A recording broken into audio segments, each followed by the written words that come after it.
Hey, YouTube.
Hey, Papa Blue, Kit Kat.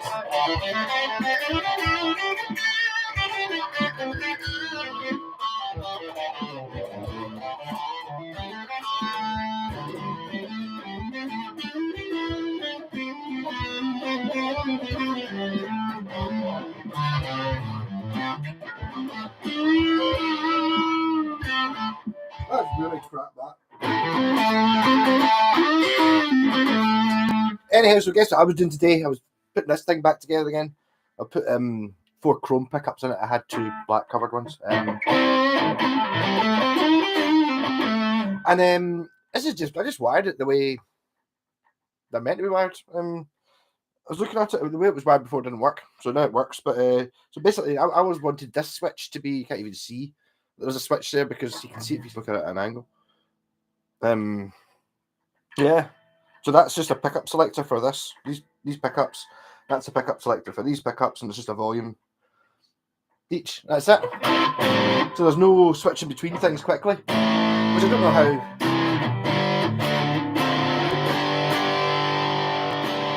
But I didn't have. Basically, I've got this. These are the strings that came off it, and I spent half an hour trying to make, and there's no way they're going back on. So I didn't have 12-string strings, so I put just 6-string strings on this neck, just to make it play. Tuned it funny.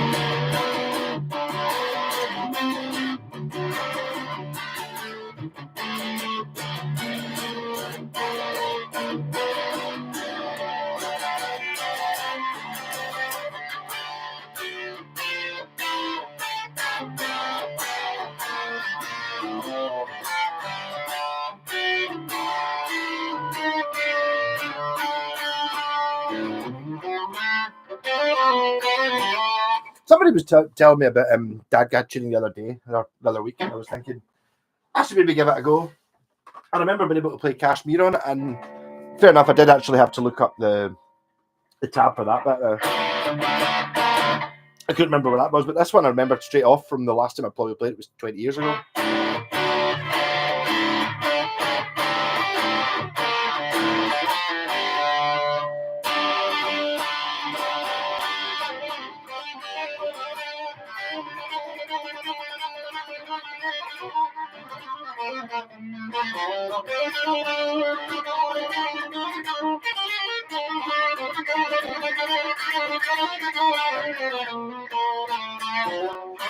The thing is, it's quite bad about having a guitar in a funny tune. You can still play dead fast. It's just all different notes that come out.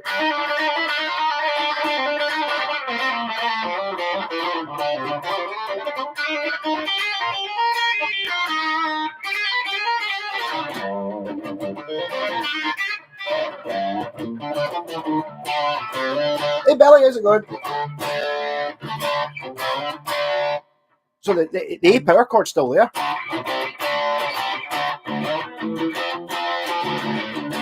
There's like a drop D.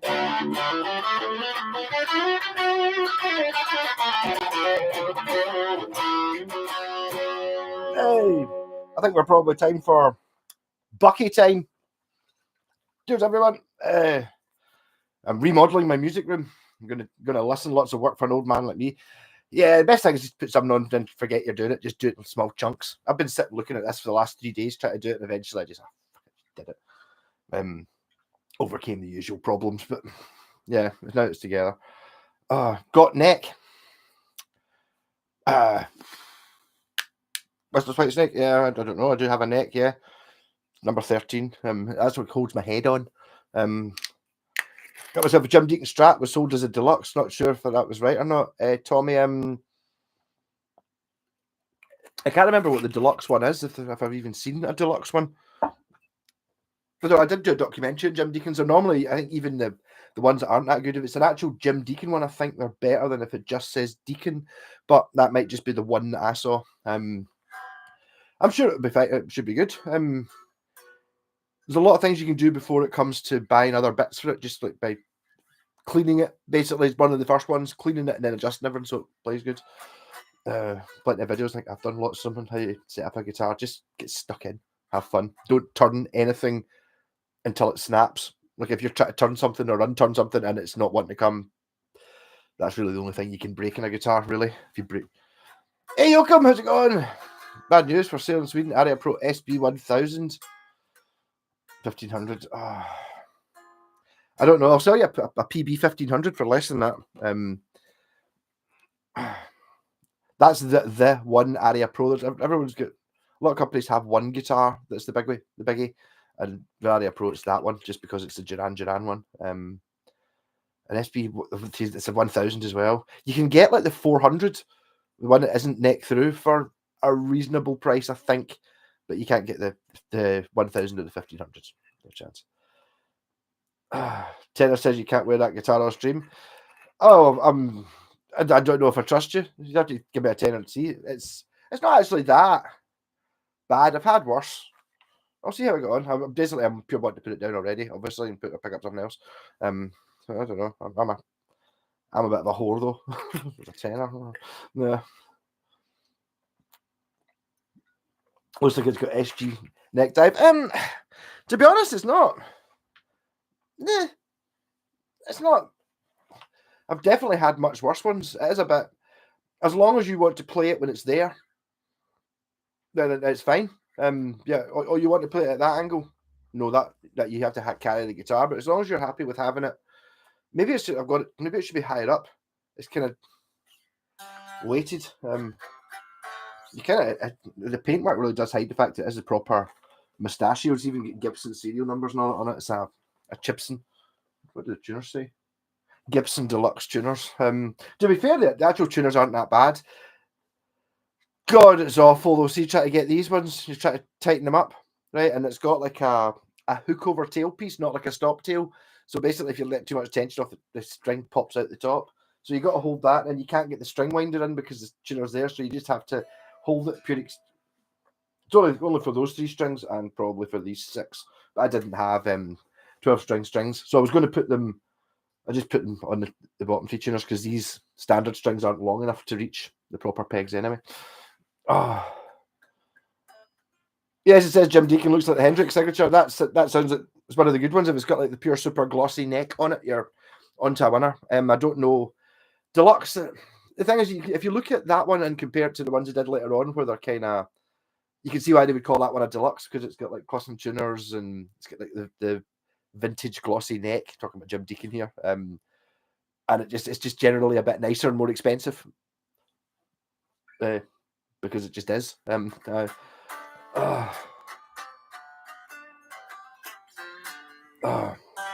What was that intro song? I don't know. I was trying to play Kashmir and Dadgad tuning on this neck, and on that one, I don't know. I was making it up. Oh. White Snake's here, but where's Pontiac? Pontiac's been on and about recently. He did disappear for a while. I don't know what really happened. Hey, Jeff. Oh, I'm totally wanting to put this down. It's not really ready. I just need to work through it a little bit more. But I said it was. I've never even. I assume you've all seen this. I don't even know. It's like I was arguing with Steve Vai. Look, it's got Steve Vai on it on the back. Kind of not at all a hint from Jen that maybe Steve Vai should be buying one of our guitars. I don't know. She was going to try and put it on the front, but there's too much stuff in the way. You know, you can't paint that stuff. I mean, that's just like, I don't know. I knew who it was. So I'm going to put it down because it does. Having a guess then at the weight of this. I'll mute that when I do this. Scales are there. Who's reckoned the weight? The weight of a double neck, which is basically two guitars.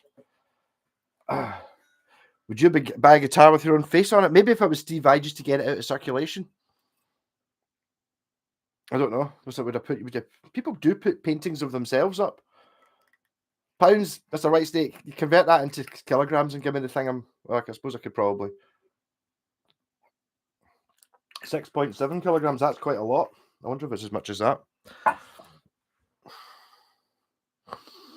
don't know. Bearing in mind that this only has 12 strings on it, so there should be another set of 6 strings on this one. So it'll be 10 grams lighter. 4 kilograms? Oh, no. Look, that's 4 kilograms. So that's, to be honest, it doesn't feel heavy because it's huge and it's not that badly balanced. I had one of these before, which I thought was absolute shit. You really had to hold the neck up all the time. On this one, okay, it sits kind of wants to sit at that angle rather than sitting at that angle, but it does it. The straps sheer class. I don't know. It was a Melody from B&L Guitars had it, and Jen saw it in the shop and went, "Oh, that's been amazing." And the other went, "Take it, it's horrible." So that's where that came from. I quite like it though. It's got to be on the right guitar. It shouldn't be on this one. It's got to be on there must be a black and gold guitar. It would just be fantastic. Wait already. So I'm going to have to convert it to pounds. I don't know if it's. Oh God, there's a lot of weight going on one of these tuners. Oh, I was going to have a guess, wasn't I? I'm going to say 6. 1.5 times the corker.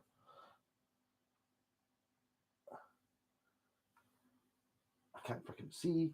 Rotate round. Rotate this way. That 5.7 or 6. 5.76 kilos, which actually isn't bad considering there's 2 guitars there. So if you divide that by 2, that's you down to 2 lightweight guitars stuck together. Not super lightweight when you're just sitting there with it.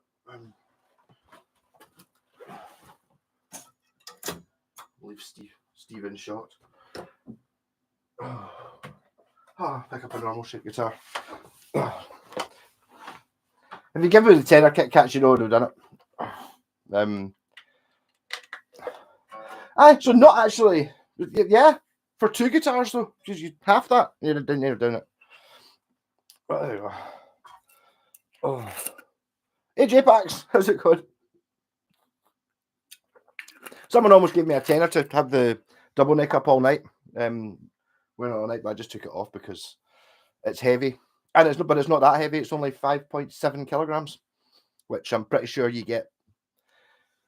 I think the Washburn wings are like 4.5. I think the Scavenger bass weighs more than that. The Scavenger bass is the heaviest thing in the universe. It's pure ridiculous. Once you own a Scavenger bass, nothing's heavy. You know, even amps. Oh, it's nice to get something that's not as heavy as that. Make no sound.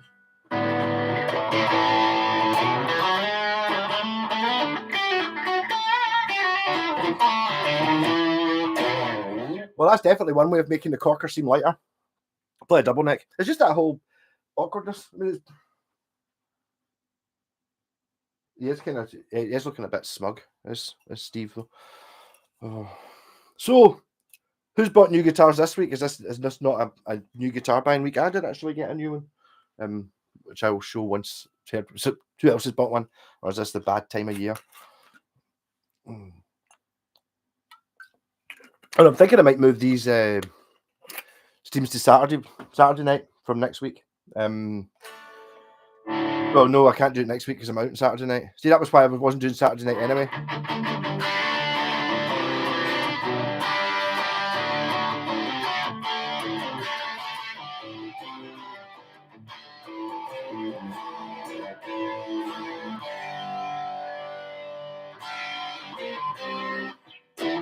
Yeah, so I've been playing quite a lot of guitars this week, and I keep coming back to this, and it's really nice. It's amazing how the neck is pure thin here. Last week you got a PRS SE245. Cool. Was that the? There's one PRS I really like the look of it. I don't know if it's the 245. The one I really like is it's kind of like a Les Paul Junior sort of thing. It might be a Santana or something like that. I don't know if I know what a 245 is. I know what a custom 24 is. Is a 245 the McCarthy one, the one that Gibson tried to sue them because it looked a bit like a Les Paul, like not really that much like a Les Paul, but it did, and then basically took them to court, and PRS fought it just for the publicity of it, and they sold tons of them, like thousands of them, after they'd won the court case. So they ended up paying all the fees with just profit. So I mean, well done. That. I've had a few sets of PRS SE pickups.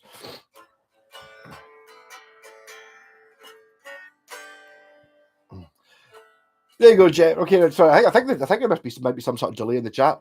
Only £12.5, but actually, Mr. White wasn't that far out. He said £12.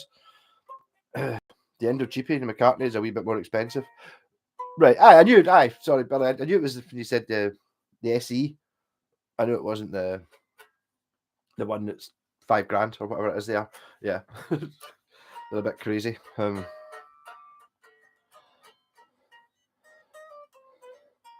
Ibanez Roadster RS230 recently.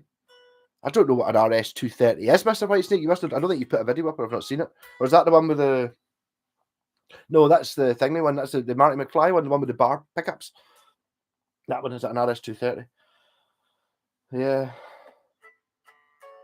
I think as you do have the Back to the Future one. Apart from, arguably, I would say would be a better guitar because one, it's white rather than black, and the other is it's got. Does it have the same bridge as the RG140s? If it's got that bridge on it, you've pure won a watch, as opposed to the Pro Rocker one, which is get bits that rot and you can't replace. Oh, tumble dryer packed in the rain, burst the bottom corner of the telly. I was going to get an orange mini terror as an early Christmas present, but no. That sounds bad. I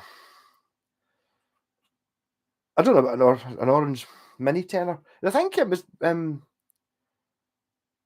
there's one of the, is it the micro terror? I remember you keep starting seeing double takes of them because it's what the mini terror's smaller than the tiny terror. So it's tiny terror, mini terror, micro terror, and micro. They all kind of look the same, apart from the micro terror. I don't think it's got a valve in it. I think maybe the mini's sort of half. Is it like a valve input, kind of that sort of thing? I need to get a power supply for that. Oh, hey Wally, how's it going? Power rocker, Mr. White. Is it the power rocker? I know it says on it. The Pro Rocker is the one. The Power Rocker is a different one, isn't it? I need to have a look at it. Fucking spell check. I wish I didn't see what you said. I did. I glanced at it and it didn't make sense, but I can't remember what it was. It wasn't particularly funny or rude. Is it not a hard rocker? The one that's in the Roadster? But anyway, it's one of my favourite bridges for sure. And I like this bridge as well. This wrap over thing, but it's got intonation things on it and overall intonation, and it says made in Japan in the bottom. So get some Japanese hardware on the go. It's the best way.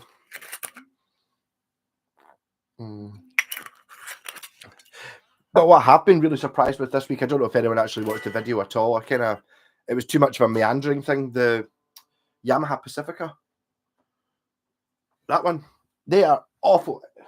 Every time I get Pacifica in, it's like I kind of don't want to sell them because they're just they're really flipping good. I think Jen slightly overpaid for this one, but I think she still paid like 80 quid or 90 quid for it. Obviously not now, but I mean, she just been a bit of fanning about. You can just make them play amazing. This one's got like a funny switch in it, and I was proper playing this for like an hour just in a wee world of my own. Like, and it's like, you know, it's a cheapy guitar. I don't know if maybe painting it made it much cooler, but they are awfully good. There's the guitar I got actually.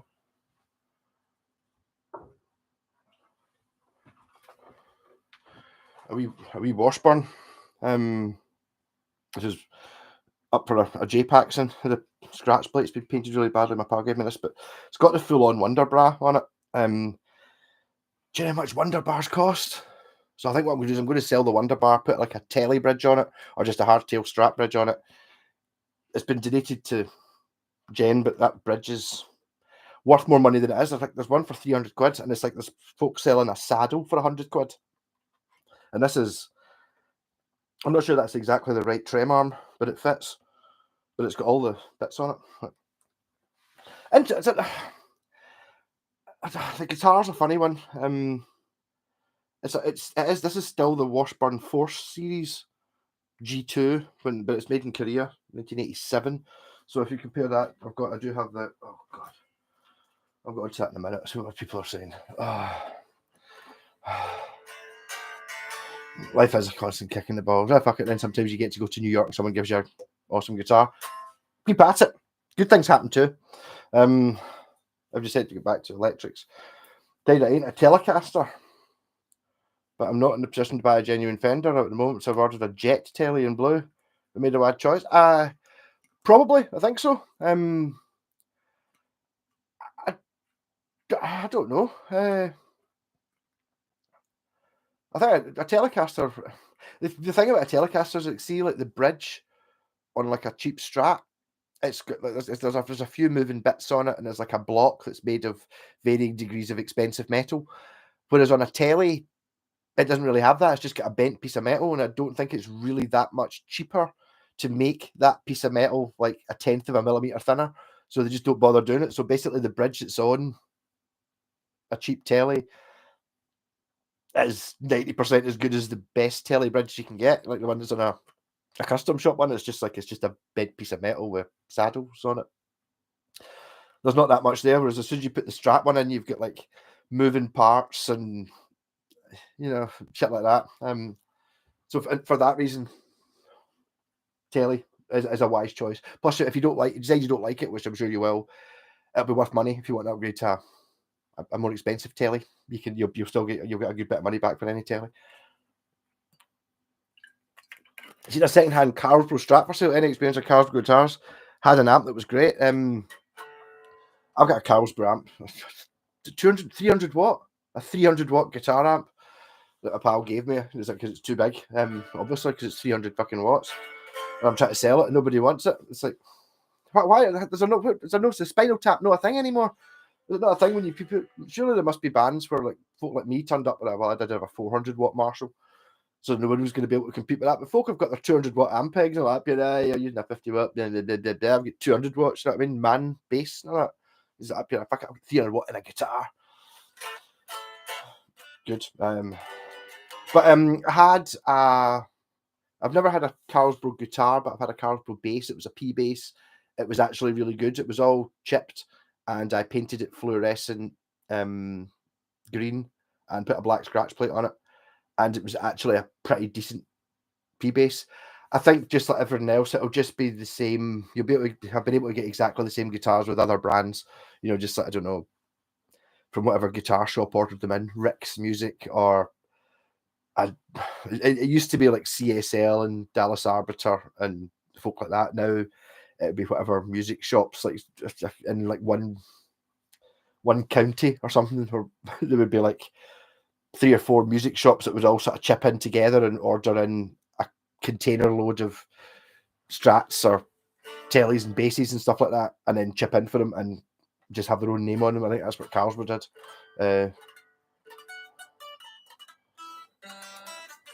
But I mean, it was fine. I think the P, but it was a P bass, and P basses are genuinely fine. If you just have to go at it, you'll kind of know whether it's worth fixing up or not as soon as you play it.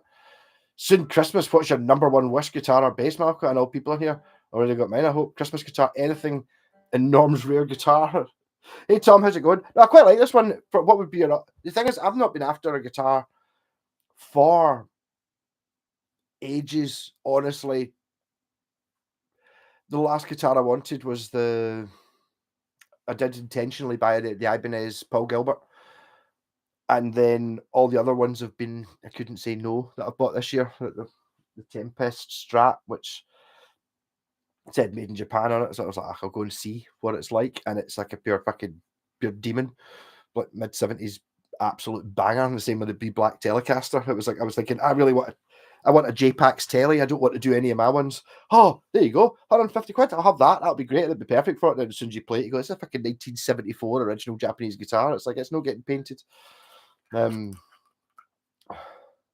So one of those freaky Dan Electro Sitar guitars, the Coral, the Coral Sitar. It was made by Dan Electro, but it was branded Coral originally for the old ones.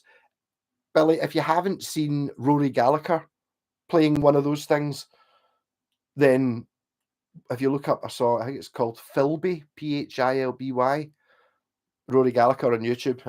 I think he's playing somewhere in Germany or something like that, and he's playing one of those Coral Sitars. And if you want one now and you've never seen that, be prepared. And then you watch that, be prepared to want it an awful lot more. I have played one. They are cool and they do sound like a sitar. But all it is like, see, it's the buzz bridge. It does have sympathetic strings, but they don't really make that much difference. You could just kind of have a big reverb pedal on, which would hide them in. What you really need is the buzz bridge. And I don't know if you still get them. I was always going to try and buy one off eBay, and they were like 80 quid, and it was basically just a piece of plastic that just kind of muted the strings that got in the way, so it kind of sat under the string. I've never tried to do it with a pick, but just to basically just mute it. Okay, just did that.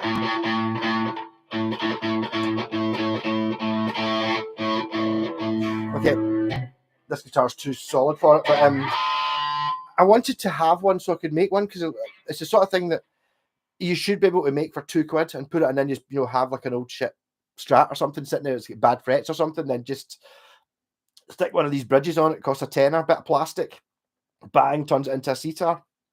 But for some reason they've never done it.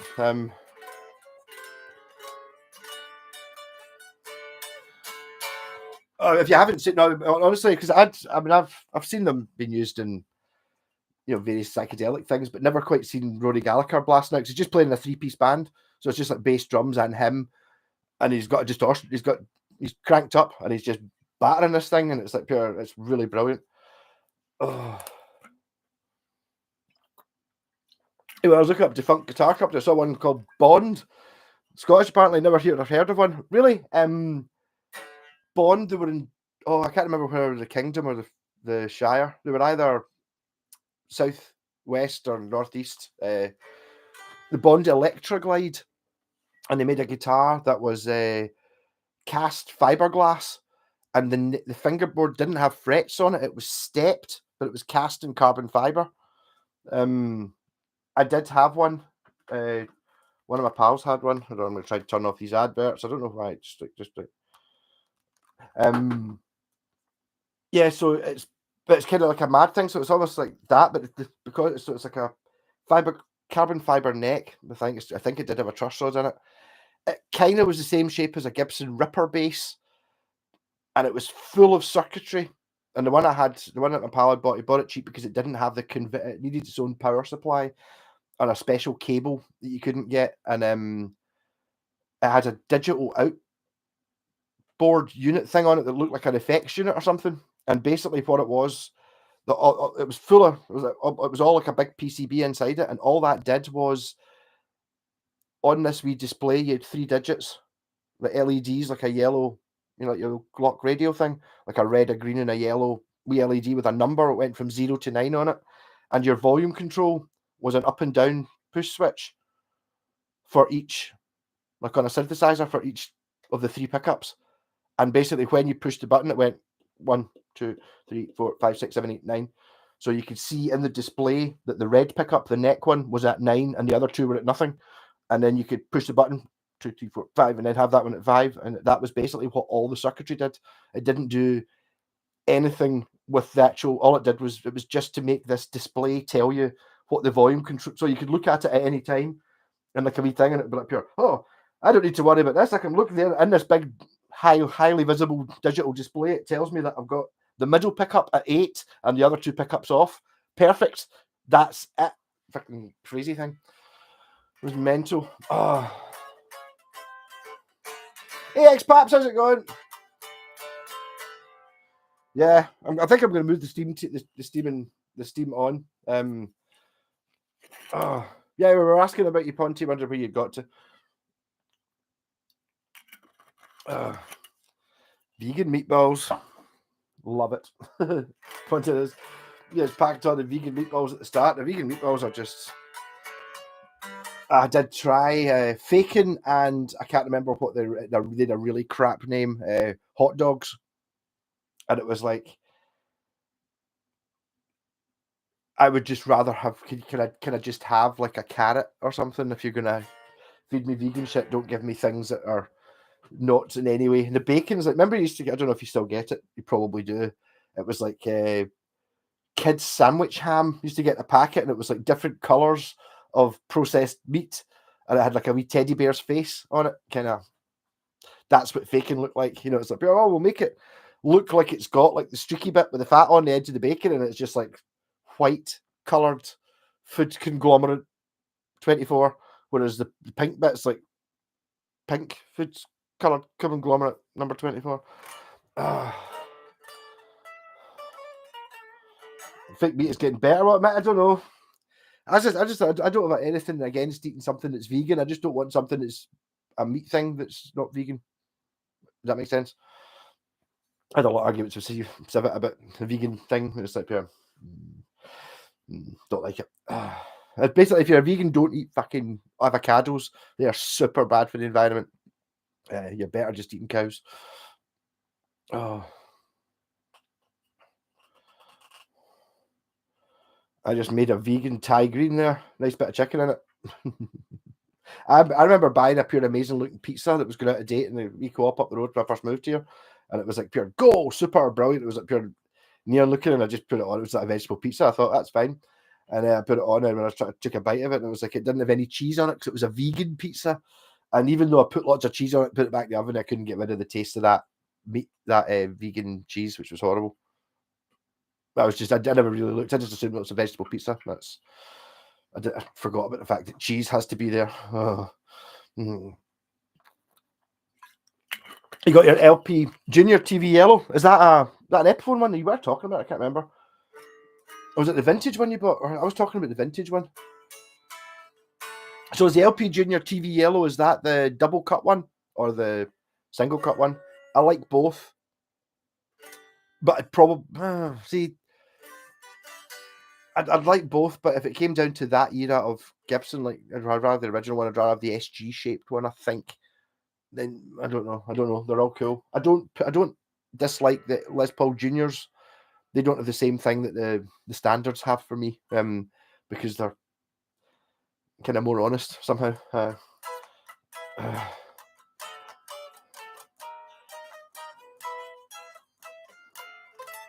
Vegan bacon was pure arse. That was faking. Yeah, no, it was yeah, but don't mind a salad roll, I suppose, when it comes to it. I just got a couple of 93 Jap humbuckers from an Area Pro ZZ Deluxe, but both are giving it 67 ohms. That's probably right, Tom. The ZZ Deluxe will be similar to, what was the other one I had? I had one called a Mega Metal, an Area Pro, the Blade Runner itself, and what was the other one? There was the Urchin. And the thing about those guitars is they look like a mean shredding machine. It's not what it is. It's a Strat. It's a really pretty good vintage voiced Strat, but it looks like that. It's called a Blade Runner. But if you once you get it in your head that it's a Strat, it's kind of like a bizarre thing to play. It's basically, so obviously I want a Strat. They're the best. I'll just have a Strat, but can I have one a different shape? Which is that the Urchin was like that as well. So I mean, the BC Riches, the ones I've got that are kind of similar to the Urchin, they were at least felt like BC Riches. They were a bit more Gibson-y, whereas the Urchin was basically a Strat but shaped like a BC Rich. But everything about it, the sound and all that. So 6 to 7 ohms is probably right. It's just one of those ones. It depends what guitar it is you're putting them in. See if you put them in like a sort of vintagey type thing. I don't know what would put something that would go really well in that.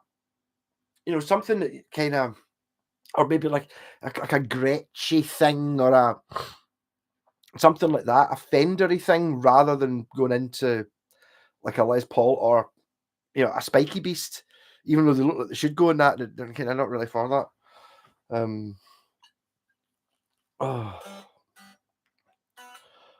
Are they just junk? No, they're not junk. They're just odd pickups. The bass ones, it's like this, they might be the MMK 45s as well. It's like they're just not what you would expect. Same with a lot of the West Tone guitars. I've got really thin frets on them, which you just look at it and go, especially things like the Dynasty and the Raider, the pure spiky ones. It's like pure, that's a pure heavy metal monster, and you pick it up and it's totally just a really nice Strat, and it's like, but it's glitter, flake, and shaped like a spaceship. Yeah, kind of bizarre.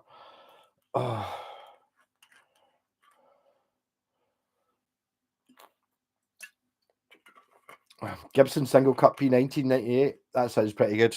Yes, I bet you that's very nice. Yeah. I hope you didn't pay pure stupid money for it. As long as it wasn't like thousands of pounds, I'm sure you were more sensible.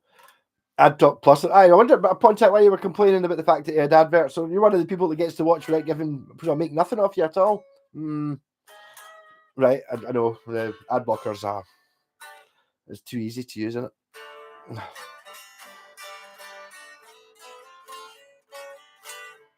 Prepare to forage for plant-based food. The price of food these days, sheep man. Yeah, totally, Mr. Whitesnake. It's gone ridiculous in the last couple of years. I don't know. They're blaming the war, and I can't mention it anywhere. Star Wars I was talking about, not anything else. That's just an excuse. It just basically comes down to the super multimillionaires at the top have realised that, hold on, we can get an extra 10% for that. What are they going to do? They'll die if they don't get food, heat, electricity, any of that shit. If I can just put it up. Oh, COVID made us do it. Oh. All bastards, basically. The world's full of them. That's the problem.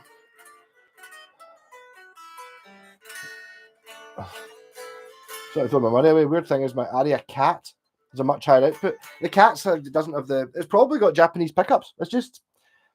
Well, the thing was that the one I had which was the Mega Metal, was the same shape, was the RS shape, the same as your Cat, and it was called was it Mega Metal? It was Mega Metal, which is, this is the same era as the Blade Runner, but what they did was for 1985 or whatever it was, they, instead of bringing out new models, they just kind of painted them black, gave them cool names, and put blade pickups in them. But it was still last year's RS model, and they called it the Mega Metal, and it was like it did have a humbucker in it, but it really was a pure amazing Strat, but it was called a Mega Metal, and it had a Floyd Rose, and it had big blade pickups in it, and it was like, yes, it looked like Judas Priest. It's like Rob Halford in 1981, like as a guitar, but it sounded like Hank Marvin. Kind of bizarre.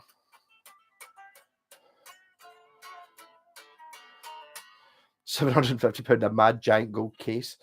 Well, I'm sure it'll be fine. But I don't know. I don't think the output doesn't really matter. Tom, it's a different thing. Sometimes having really low output makes them sound really alive and much more rocking and better, and they distort easier. So it's not just high output equals better. It depends on what you're trying to do with it. And it's something a bit different. You don't tend to get low output pickups anymore, really very much. Everyone they just basically, well, people want hot, that's the word. Let's have hot pickups. So they just make hot pickups. They don't bother making the light ones anymore. Oh, Mr. White posted. I think I saw, it was some sort of cover. I haven't watched it yet. I was too busy fighting with Steve. Meat is indeed expensive. I'll stick with dandelions from the football pitch. You still get your ad revenue back or not with ad blocker? I don't, Pontiac. It's just like it's basically only the people that have to. It knows whether you watch the adverts or not. Hey, Ruben, how's it going? Oh. I've been getting rain and snow in the desert. It was really foggy the other day, actually. Misty. First time I've seen it in ages.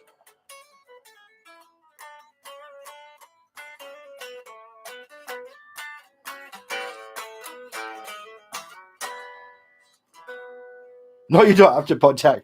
I'm only joking. I'm going to put I only put up half the videos that I take anyway because I think some of them are too shite. So I'm going to put a members thing up, which will cost anyone who wants to join £1 or something. Hey, Dorothy the Lab Skeleton. I see you like Uri Geller. Hope he doesn't have the brain fog if that bearded man questions him again. Well, there you go, Dorothy. I'd keep meaning to ask you, have you ever heard of Dennis? I don't know if you follow Jennifer, JPAC, Jennifer Armstrong on Facebook. But give her a follow. She's I think Dennis and you might be long lost. What do you call it? Brothers, sisters, siblings, something. Or you might get it on if you're not related. Love vegetables and some crispy bacon. Guess it's the limit for Vikings going vegan once we try. Well, I think some of us are. We're kind of Viking over here as well. Joachim, I don't think we were over here. Did a lot of the raping and the pillaging, not just the pillaging. Dennis is the. I don't know what is Dennis the what. Dennis the psychedelic skeleton, maybe.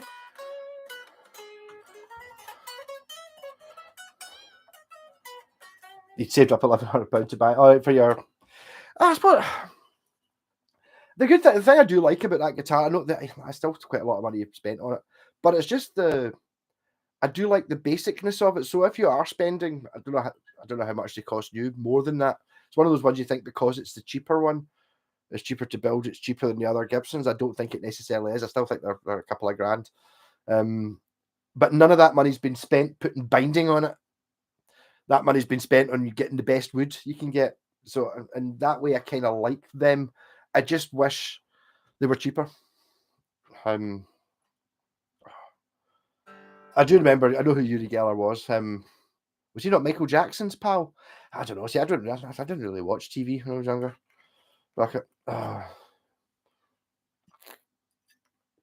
Dorothy, no, I think you should, worth looking up Jennifer Armstrong on Facebook. She's definitely got pictures of Dennis. He's in the background of some of the shots. I think he's modelled some guitars, but because he's painted like the guitars, you don't see the guitars, so it doesn't work as well.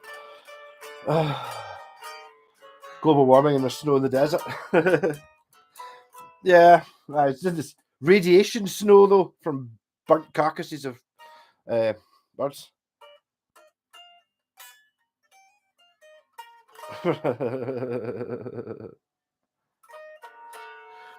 Oh, Dorothy Lab Skeleton. It's like try to work out, make a video. It's easy. You just hit when it says camera on your phone, you just flip it around. When it says video, record it. That's it. Kroll was on last. What was it? I never saw it. It's amazing though. Do you think the music in it's just fantastic, and it's got lots of cool people in it and really good dialogue, and it's got everything.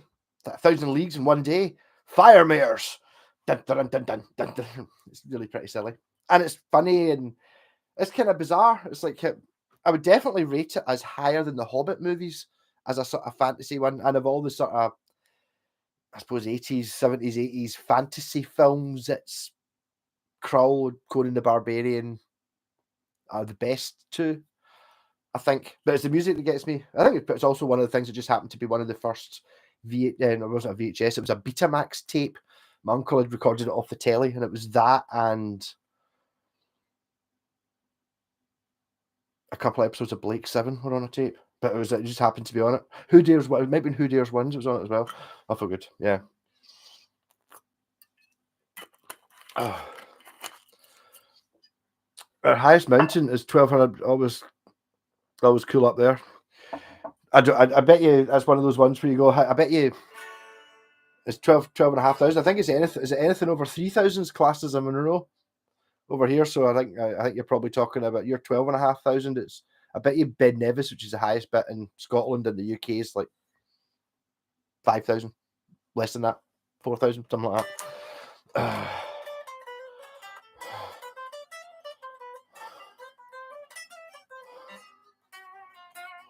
I want to make a video to go with the song. I don't know how you do that.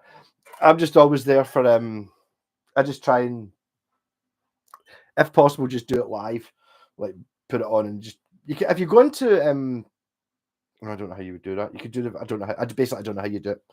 No, Jay. Hey Tom, cheers, I. It's like, hey, you gotta get Dorothy in the video. How do you swing a trip to the USA? Just knowing the right people and the right things and having the right skill set. I think it was like no other holiday ever, like with like 3 days notice and not well, we didn't have any accommodation and stuff. It was mental. No, it's still not really come down. Yeah, but it's amazing. A choir of skeletons. Well, yes, I'll see. I'll try. I'll get a photo.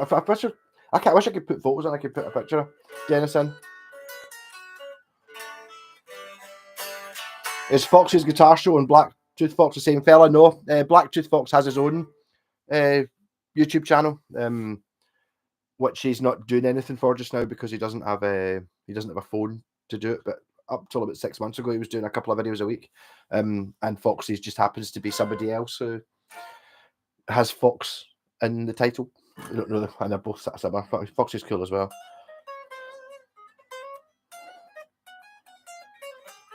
Foxy has some nice guitar. It's nice. I think I to be honest, I've kind of run off a wee bit. I know it's good. People will do the same with me. It's like another fucking Japanese guitar. He does an awful lot of Gibson Les Pauls, an awful lot to the point of they're all just Les Pauls. But you can always go, oh, it's just another Japanese guitar. All Japanese guitars are the same. Well, fair enough.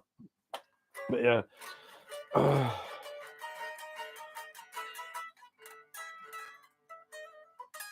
Our mountains are not so high because they are millions of years old and have been worn down. There's probably bits of that, yeah. The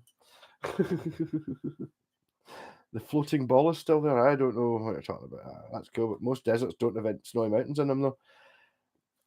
I don't know, X-Paps. I think you get it's like the biggest desert's not in, like, it's not as you would think the Sahara or Mexico. Is it not like the tundra in Thingy where it is pure snowy?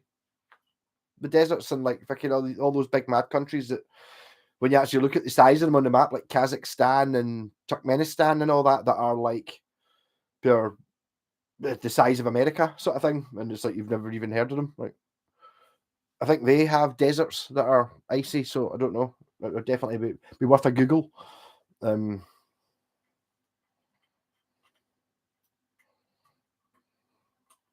Appalachian Mountains in the east are the same oldest mountain range in the world, actually, possibly. Yeah. Have you seen the bear in the Toblerone Mountain? Yes, I have. Yes. It's undeniably there. Was it not meant to be the Matterhorn? Is this the floating ball? Right. I'm going to up my my recording levels in this. I think just to be, I've got a mixing desk and shit. I just have too lazy to have ever bothered my ass to do it. Did we? I didn't. To be honest, Pontiac, don't you say what I saw because I never saw them, or not knowledgeably anyway. I don't know. I've no. I mean, I don't have a fucking clue what the altitude of Harrisburg was or anything like that. Were we up in the mountains? I don't think so. But I mean, obviously we were miles away from the sea, so you don't know these things. Drove through the Swiss Alps. I remember we went the one time I'd been abroad when I was, I don't know, was it 12 or 13 or something? Went on a geography school trip to Switzerland and through the Alps and all that. And out the hotel, when we got there, the hotel we were going had been closed for a year So they had to. We didn't really know anything about this because we were just kids. It was like this was funny, and the hotel was pure boarded up and all that. And we managed to get another hotel that was another half hour up this fucking mountain where they had to take the wing mirrors off the bus to get through these tunnels and all that. And immediately out our bedroom window, it was like the dam from GoldenEye, because GoldenEye came out like 2 years later, and it's like that's the yeah.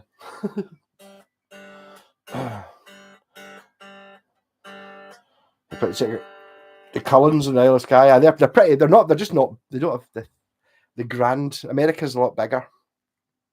Everything's bigger. So they're not likely to be impressed with, like, oh, look at that big mountain. It's like they've got bigger.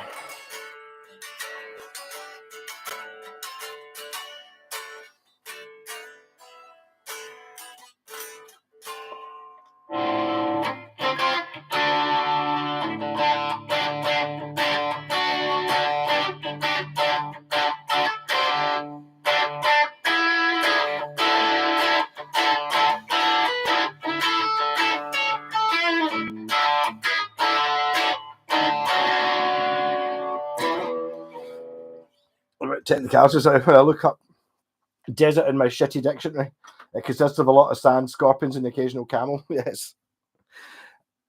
Well, does desert just not mean no water? In fact, I think is the biggest desert, the driest place on Earth is on Antarctica, actually. So it's the driest desert's actually in the middle of Antarctica because there's no water. Catch you later, Billy. And it's like 7 a.m. I don't know. You probably only had a couple of beers before you went to work as well. But rock on. I think this comes up on live anyway. But cheers for your support. Catch you later. I don't think this is going to be a very long one anyway because I'm fair tanning the bucky. I may stop for a wee fact to slow down. Oh. Pollock is a desert. Only one pub in its shite.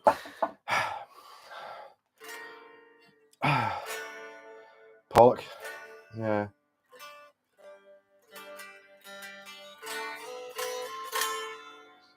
Scary as shit. They had robots directed away, and when you look out the window, there's no edge.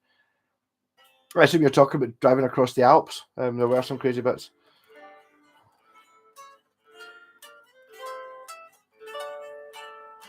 Brassneck from the Dandy. I don't know. You're up north there. It was always the Beano. Never had the Dandy. Occasionally, I bought the Dandy maybe about 3 or 4 times. I think I probably bought the Beano for probably 2 or 3 years, kind of every week sort of thing. Used to like the Beano. I used to also occasionally buy the Beezer. How come there were so many? I take it they all come out in different days. I think they were like 10 pence and shit though. We have scorpions and diamondback rattlers. High desert is different. Yeah, me and Jen were in Pennsylvania. So okay, we're going to go for a wee walk. Bill's house was kind of like in the woods. So I go for a wee walk through the woods and stuff. I'd be all right. I'll be kind of fine. You don't have anything like bites or stings. And Melody ran off about 6 different spiders that all sounded horrendous. Oh, and you get the copperheads. We're like, right, fuck. What, snakes? Yeah, they're not normally lethal this time of year. Just don't touch them. You're like, yeah. And even, I don't know.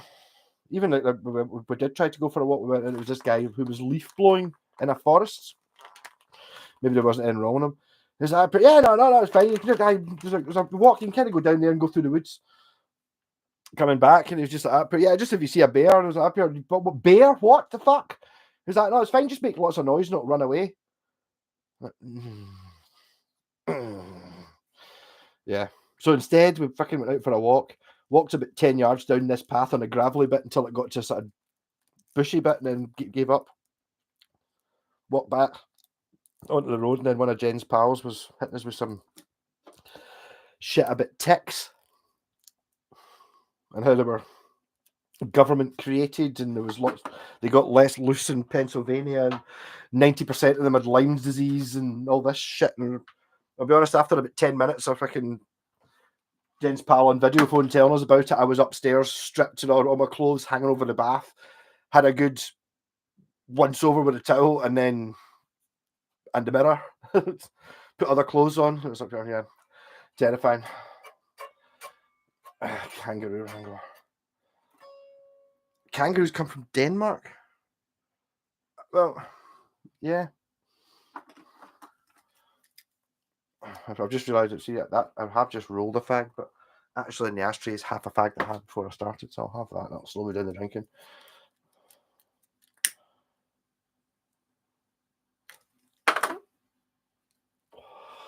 Oh.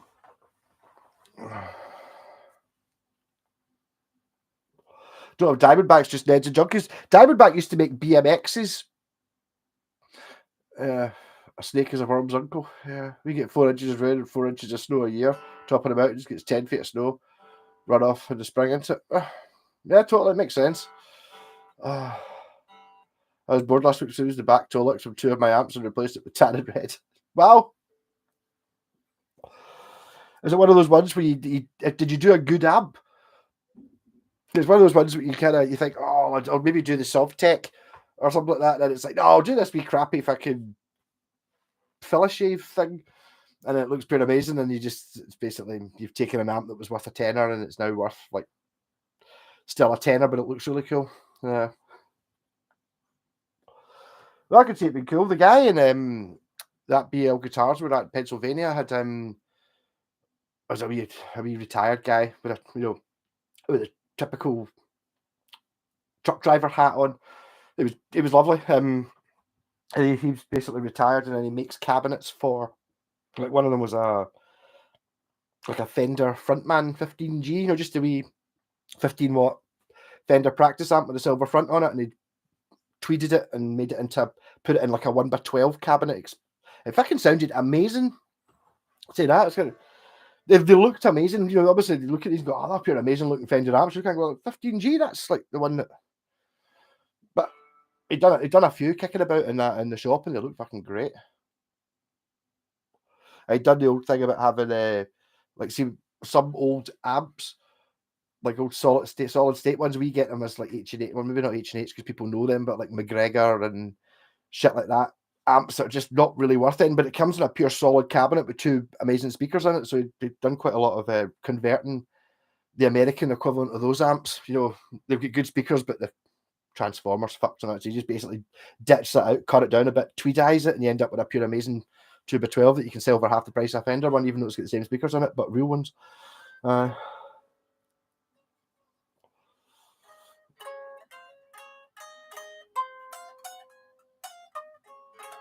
A PV Chorus 4. You've talked about the Chorus 400 before, and Stage Master. Yeah, they do look great. Got the image into a blues driver. Oh yeah, I can imagine you sit there with your one pickup, just going, "Why do you need any more pickups?" Yeah, one pickups are fucking. They're amazing. If you've never had a guitar with one pickup in it, it does make a huge difference. Just having, you just don't spend any time. I've suffered a wee bit with this one because it's got the 6-position switch. You kind of play it for 5 minutes and then go, oh, I should probably hit that switch, and then you just end up constantly just every 5 minutes just changing because you've got a 6-position switch. Whereas if you don't have that, oh, I wanted to play a bit bassier, you kind of, if I play it here and hit it softer or hit it really hard here, you can get a kind of bridge pickup sound and a sort of more neck pickup sound just by where you're strumming. Quite liberating as well. It also takes away one of your safety nets, which is actually thinking about that's one of the reasons I don't like your multi-effects units. Trying it for lots of bands that use them as safety nets. That pure all the pedals not sounding good. Yeah. It's not. It's because you're shite on the guitar. You never learnt the song or whatever it was. Oh.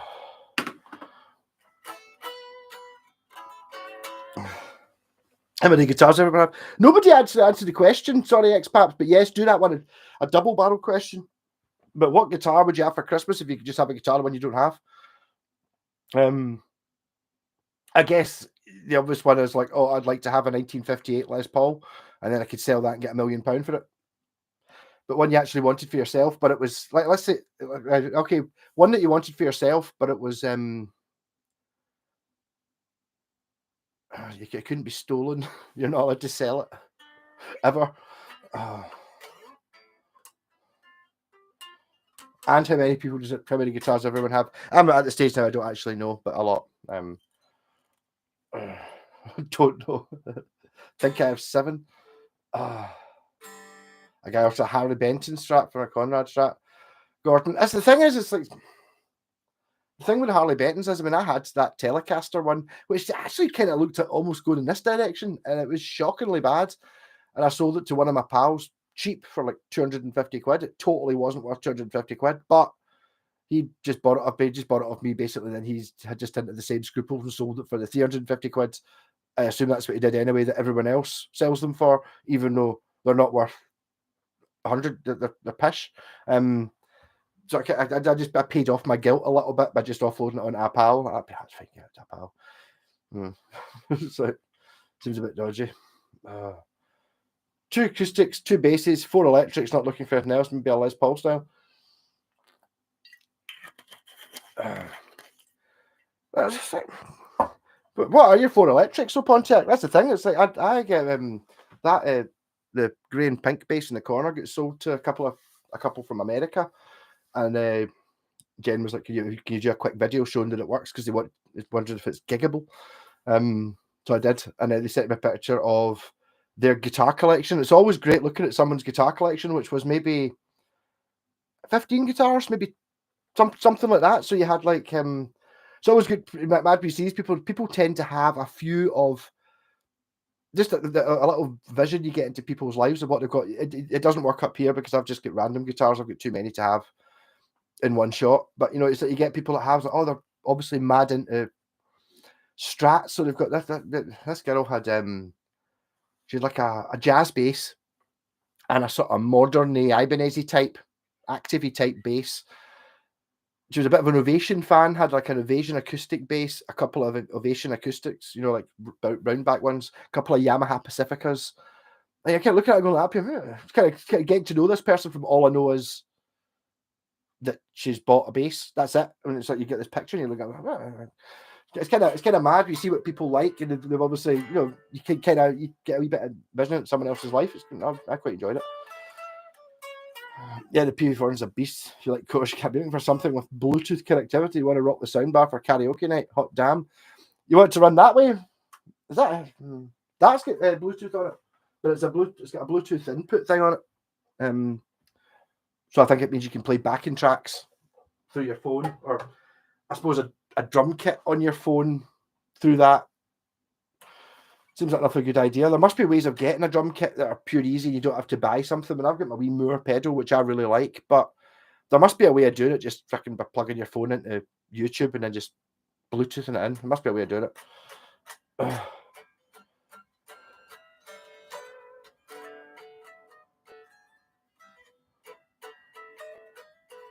Hey, Adam Zappo, any thoughts on Yuli John Ross Sky guitars? They're fucking hideous looking things. They really are. I knew who they were. I wasn't really that aware who Yuli John Roth was up until a couple of years ago when Scott's up here. What, the Scorpions? I was up here, yeah, I know the Scorpions, you know, here I am, Rock Make a Hurricane, and, you know, Winds of Change, blah, blah, blah. I was up here, oh, no, the Yuli John Roth stuff. No, there's a song called Sails of Charon, as in the sails of a boat, and it's Charon or Charron. It's got Yuli John Roth playing a Strat, kind of looks like that, and it's like the best riff ever. Like the first 30 seconds before the singing starts, I just went from being like pure, the Scorpions, they look a bit mad, to fucking most amazing guitar player ever is him. So now I would give him a bit more of a shot. I just remember him from guitar magazines having his Sky guitar, which is 36 frets. Big PVs have a great sound. The little ones sound crap, having said that. An 1987 2x6 PV chorus, you have mentioned that. Yeah. But there is a certain element to just big speakers sound better. I remember thinking that with hi-fis. It's like at one point I was running hi-fi speakers through like a normal Pioneer 100-watt amp, like with a radio built in it, a tuner amp, and they sounded fucking great. And the thing was, just because they're big, so bigger, better. Like, yes, you can get like a like an 8-inch or a 10-inch special made, Jensen £150 speaker. That's what's in my wee Laney. It's like a 10-inch speaker, and it's like, but you can like that's so I think they're like 100 plus pounds just for the 10-inch speaker. But see if you bought like a £20 12-inch speaker, it'll sound the same because it's got size on its side. So you doesn't need to be as good is my thinking anyway. I think it's 12-inch speakers, although actually it turns out that does have a really good speaker, and so do the 3x12, and the one that's probably in the orange. It's a £700 amp. It's probably got a really good speaker in it as well. But 12-inch, but 12-inch, I like 15 for the bass. Got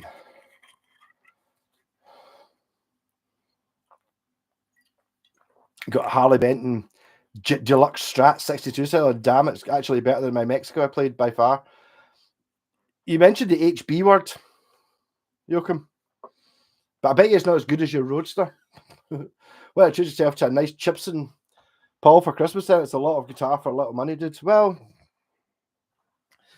the Gibson thing, see if you could go to a shop and try a Gibson and play 1.5 times as much for it. I would probably totally go and buy one. That double neck there is not bad. It's nothing like the Gibson one that I had before, even though it looks exactly the same as the Gibson one I had before because it's just a copy of it. But it just depends who it is that makes it.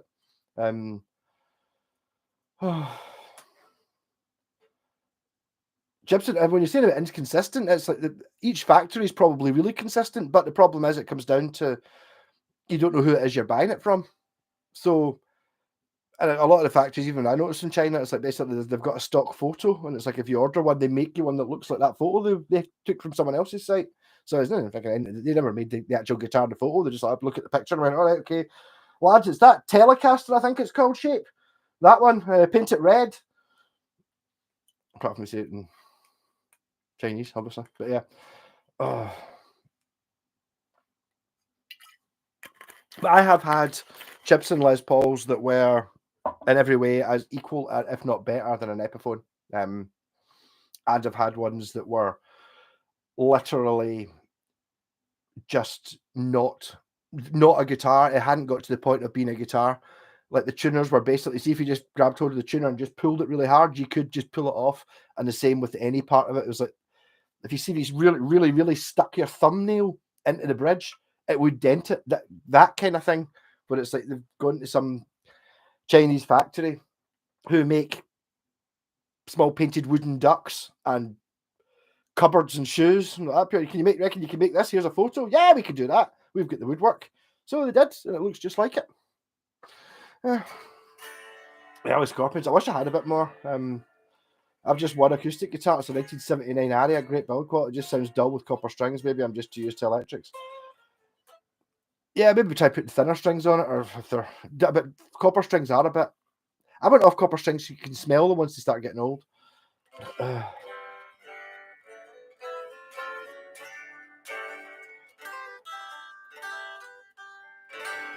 If you're good with setting up a guitar and upgrading parts, they need it. They're pretty sweet.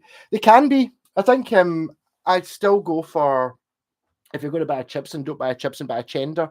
Get a telly, because that case.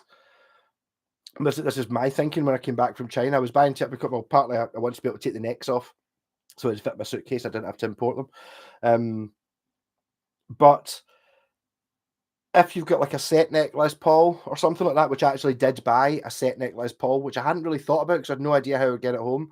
But it was like a set neck. It was white. It was like a white deluxe with one pickup, just a volume and a tone, and it was stunningly beautiful.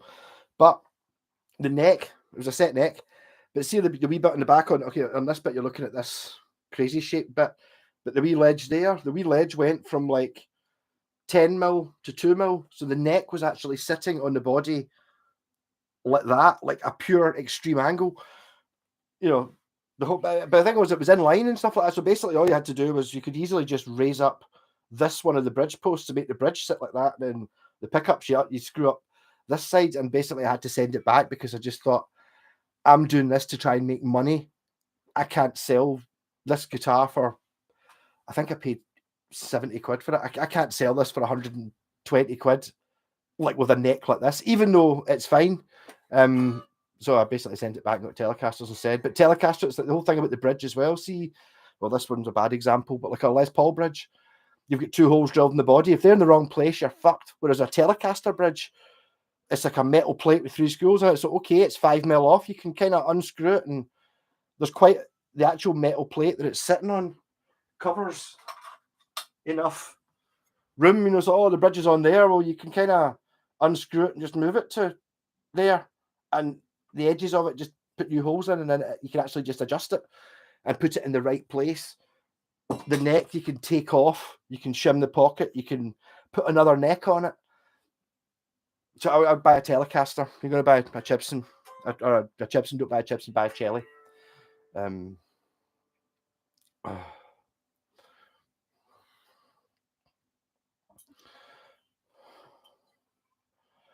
Thanks to Balcode, Dave's World of Fun Stuff. I have modded all my electrics. I can do it. Yeah, totally. I guess to the point, and basically it's just a confidence thing. If you're, I always said this. I don't know how many times I've said it, but like to start off, if you want to start arsing about with guitars, basically just have a look on your Gumtree or your Facebook Marketplace and find guitars that are like a squire with a couple of bits missing, or the output doesn't work, or something like that. You're talking for sub 50 quid, you can get a guitar that, okay, it's still a Squire Strat, so it's good, but you're going to be able to make that play better than the Squire Strats you can buy in the shop because they've not been set up, just by fanning about with it. And because you only paid 30 quid for it or something like that, okay, but I spent another 30 quid on pickups. Yeah, but if you put them in and they don't work, you can take the pickups back out it. So just, you're not really lost anything. And even always have in the back of your head that you've just picked up a guitar, a Yamaha ERG Pacifica Squire Strat, 50 quid. There's a couple of bits missing. If you just sold the neck on its own, assuming it's not fucked, you're going to get more than your 50 quid for it, straight up. And then you're in profit, and then you end up being like me, when instead of buying guitars for yourself, I don't buy any more guitars, no. But you end up going, well, that I can't really say no to that.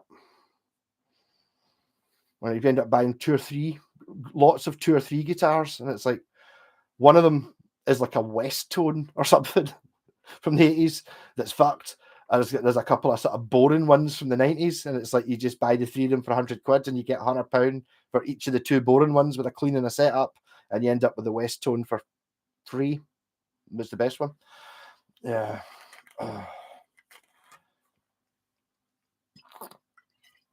I prefer the shape of the ES. Do you like the ESP Les Paul? I don't like that one at all. I don't like Les Pauls, but I don't like the.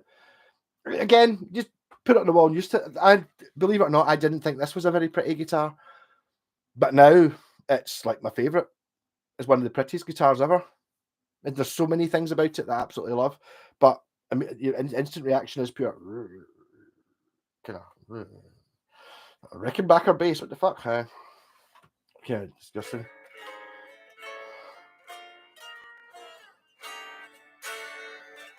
Would prefer an old Japanese Les Paul copy. Well, it's just a case of fight. But if the trick is just to find one, but the thing is, when you get it, it's not worth any money.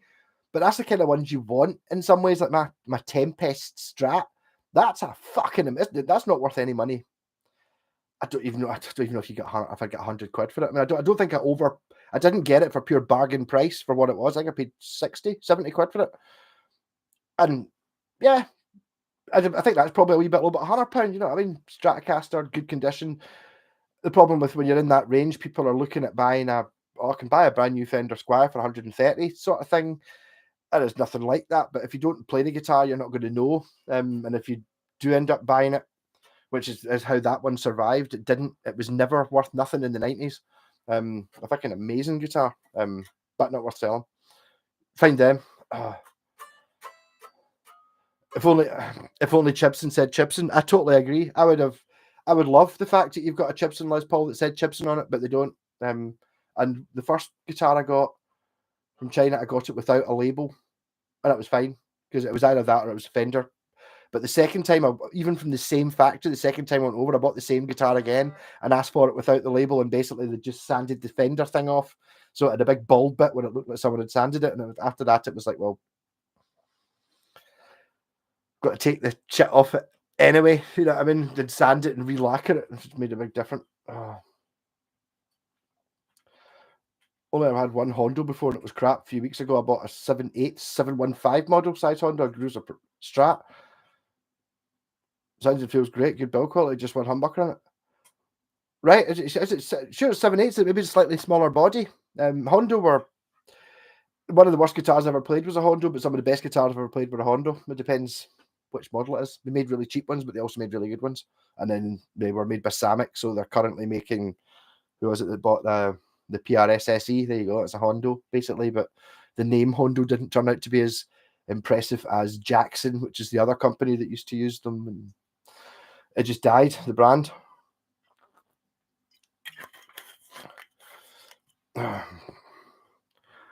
But yeah, no, the thing about if you go back just to the era of wood, you get better neck wood back then because wood was just cheaper and there was more of it lying about, or you could get it dodgily, bribing or something. I don't know, but I mean, even things like your Marlin sidewinders and guitars that are pure terrible. They've got the worst hardware ever and a pure horrible, really heavy plywood body. The maple neck is fucking.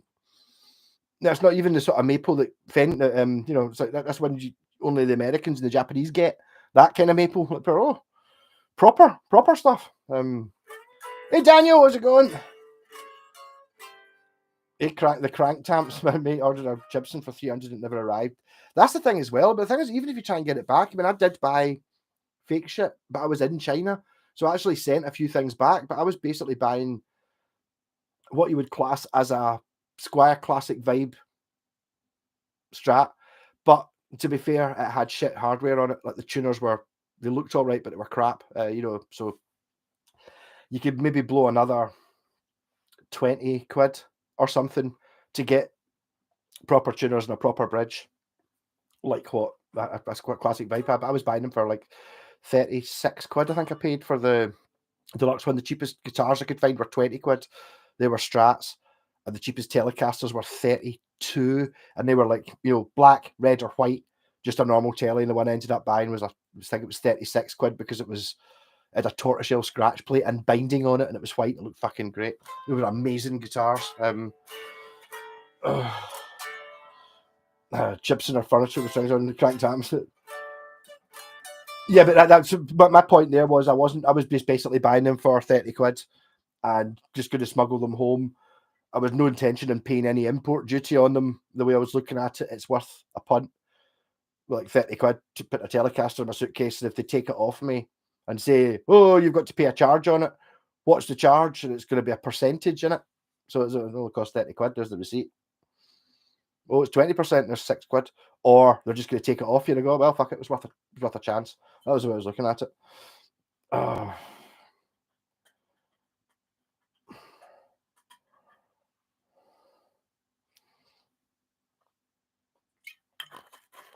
100% the squads. If you know what you're doing, you can make them great guitars. You can, yes, but the thing is, there's so many other ones that you can find that are. I suppose that I don't know. It's that whole buying and selling. There's ones you can buy. I've said this many times. I kind of wish I was into Fenders because I bet you I could make quite a lot of money knowing all about classic vibes and Mexican Strats and stuff if that was what I was into, because I could just. It's kind of known how much they're worth. Like Mexican Strat Model X is worth £400 is what you'll get for it. So anytime I see one for £250, I just buy it because I know what it is. And definitely ways to work that.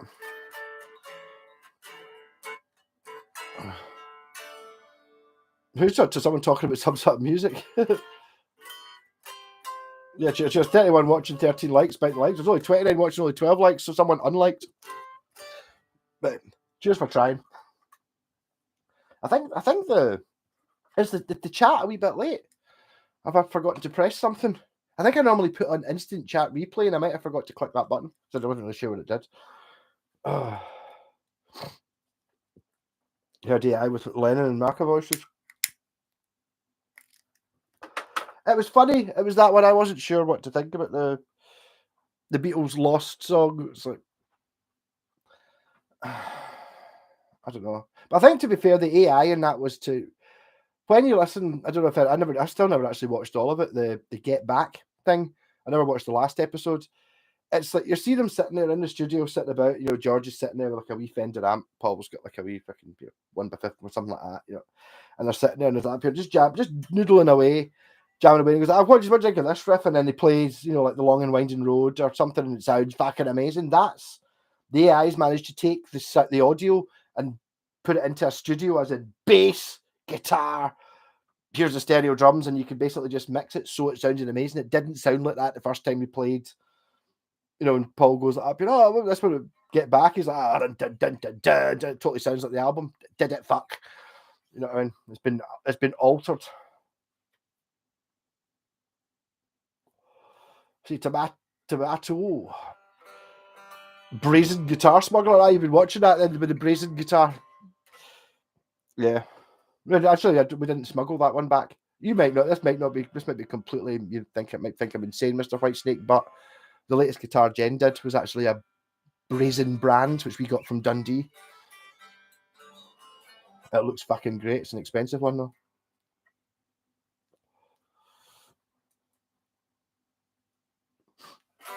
The dilemma I have with older original guitars is to up the crap hardware they have in them or keep them all original. You've got to look at it on a case-by-case thing, Frank. How much do you like it? Is it worth it? I'm struggling to see something like that. I wanted to get that J-Pax at the very start. That's in my Washburn Force 3. It's got some extra holes in it, whereas at some point it had a Wonder Bra in it. At some point it's had a Washburn bridge. Now it's got a Telecaster one. So it's not original anymore anyway. I don't think none of the pickups are original. So it's like, is that one that you can change? Well, all the bits have already been changed. And saying that, look at my black telly, which is lying about somewhere in the hall. The CSL Japanese one. I put that back to original. So I don't know. Maybe do what that guy did. Take the parts off, keep them in the case, keep them in a poly bag, and if you're selling a guitar, you give people the option to put it back to original. Or if you were a bit more sensible and you could do the work yourself, like what that guy should have done was he should have put the original shit back in that guitar, sold the guitar for 700 quid, and then sold the pickups for 300 quid. But he didn't. Night, Stratocaster. I don't know what the fuck Neil Gaiman's Sandman is, but the AIU Battles is just separation of the voice from the piano for a mono cassette. That's all. Yeah, I was just saying there about the Get Back thing. It's just basically just ability to take out. Was there not a TV playing in the background or something like that? And when John Lennon's original demo. Anyone know 80s Vester guitars?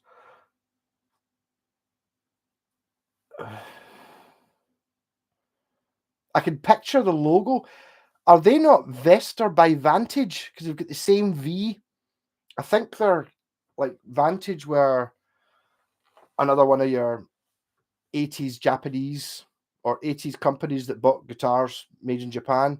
Made one called an Avenger and stuff like that. And they used Matsumoku, then they used Kuchishin and other stuff. But they definitely had, I think when the shift came, when people started making the cheaper guitars in Korea, what do you say, something by Vantage Vesta, where like the Epiphone by Gibson type version made in Korea, and that only lasted like a year, and then just made all the guitars in Korea and just called them Vantage again. Same thing happened with Park amps, which are like owned by Marshall, because all Marshalls were made in England, so they brought out a cheap budget one, which is basically the same amp but made in China. It was called a Park for like 2 or 3 years, and then they went, fuck it, we'll just make the Marshalls in China. So that's what they did.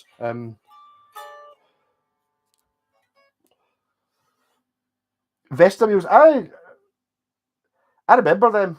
There was definitely a chicken chow mein. I remember it was in my fridge when I was like in the cupboard when I was a kid forever, and Mum was all going about it. She cooked it; it was horrible. Remember that? It was just like fat. I don't know. You had to kind of deep fry. I'm not really sure what the Vesta thing was. It wasn't like pure super easy at all. It wasn't impressive.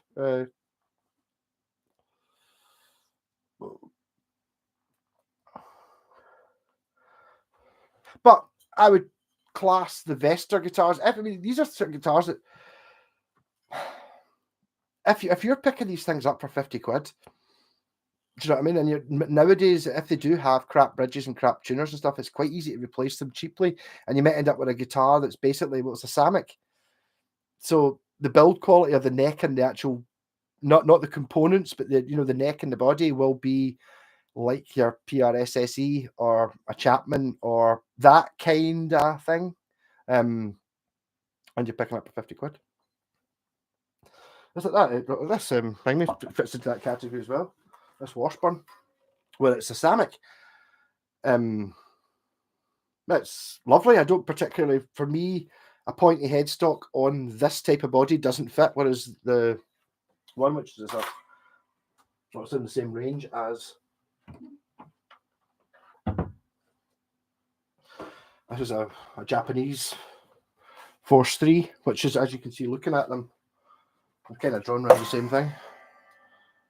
So it's 83, 87. It's only 4 years apart, but the difference is quite amazing. The Japanese, obviously, this one has a slightly different shape because it's got this mad extra long neck and a big scoop on it. And just basically the build quality is just huge difference between them. Not saying that that's not as good as what you're going to buy for £1,000 just now. It totally is. Apart from the aesthetics, I don't really like very much. Is Vesta as defo Korean? Yes, I can imagine.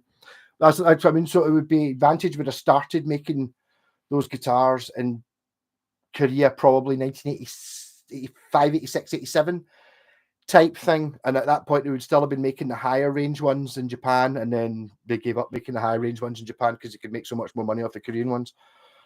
But yeah, I bet you could made a decent wood and stuff like that. You might just need to replace some of the bits. Had a Vesta bass. It was excellent. Traded for a Roadster. Kind of miss it. Might be a different Vesta. Possibly. I don't know. But I mean, the Roadster's a Japanese guitar. Mr. White. It's like really... I know I'm coddling an American guitar, but Japanese guitar, you know it. 4 Seas of Bombs. Oh, it used to be... I actually bought this guitar by mistake.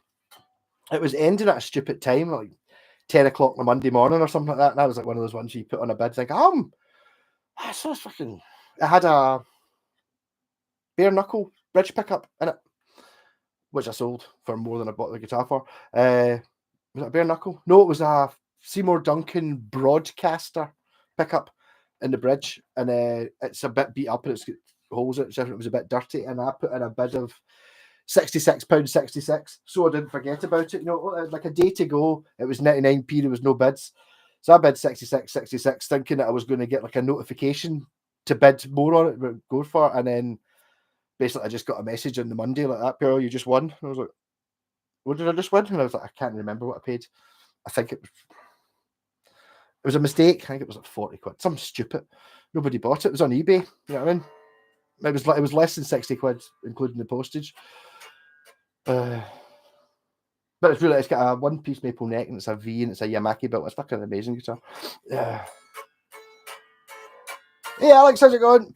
Just fired 8 extra special beer battered fish fingers along with a shit ton of chips into the oven as I microwave a £1.5 of Gerdon peas. Can't wait. Sounds fucking good. Ex-Paps, a really question of having a salt and pepper and sauces with that. That sounds fucking brilliant. Secretly replacing my car collection with only Japanese, with a few exceptions. Unfortunately, Mr. Whitesnake, that kind of... I don't think that's a... It's not a rare thing. I mean, I do have some guitars that aren't Japanese. I don't have a lot. I would even say that I don't have a big collection of guitars if you took out the not Japanese ones. Well, apart from, I don't know, well... I mean, I put Japanese or American. I've got a couple of cheapy ones that I like. I don't want rid of. You know what I mean? I've got a couple of my acoustics. I've got a couple of Yamaha acoustics that are just, I don't know, Indonesian or whatever. They're really good. I've got like things like the wee red bass, which is Indian. I've got something like that, which I don't even know where it came from. The JPAX 1. But generally speaking, I've maybe got... If you take out the American guitars, of which there's not very many, I've maybe got about 6 guitars that aren't Japanese. something stupid. Difficult to. It's the price thing, you know. Maybe I would be more into, you know, American Fenders. Maybe they, you know, if you buy like a 60s Telecaster, it is better than an FGN. Maybe it is, but I'm not. I don't have like 5-10 grand to spend on a telly to look for that. Whereas you can buy the FGN one for, well, I paid not very much.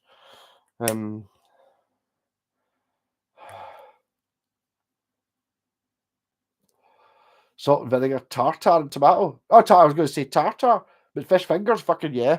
Tartar sounds good. Bread, butter, a tin of Coke. Yes. You sound set, expats. Can I come over to your house, man? I'm starving. I've actually got half a sandwich that I made, but I'd run out of time. So I've got a sandwich. It's kind of going a wee bit crusty on the outside. I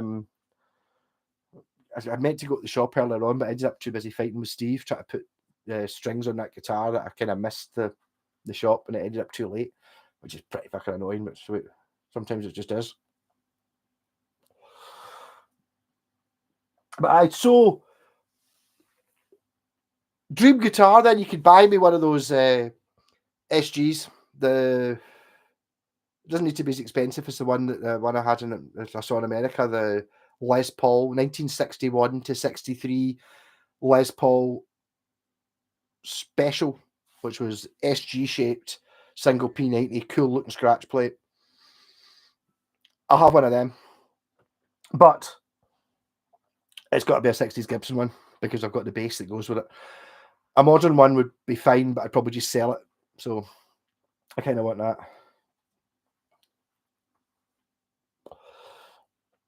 Sounds like, man, I don't know how much fish fingers and chips and a half pound of veggie peas would keep me going, but yeah.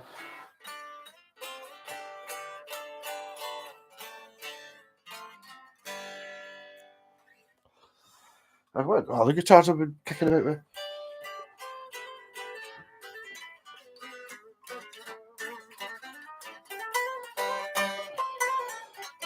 I'm looking forward to next week. I'd started doing videos of distortion pedals, so it meant I could use the Corker guitar. And it's like, I think the first one got like, I'm getting like a couple of hundred views, and then it got to that one, and the first one was like 80, and the second one was like 45 or 50. It was like, right, well, can he really be doing videos like that? Just an excuse to use this. But I do have an amp to check out next week. The problem is this is a life-changing event, getting a guitar like this. This is not a guitar I look at. I wouldn't even have looked at this in the shop. It was only because I was in a guitar shop for a week, and it was like, you could be able to try all the interesting looking guitars on the walls. I never even thought about it, but it was like, Corker, funny name, but just ridiculous. A Vista Telly? Oh, maybe. I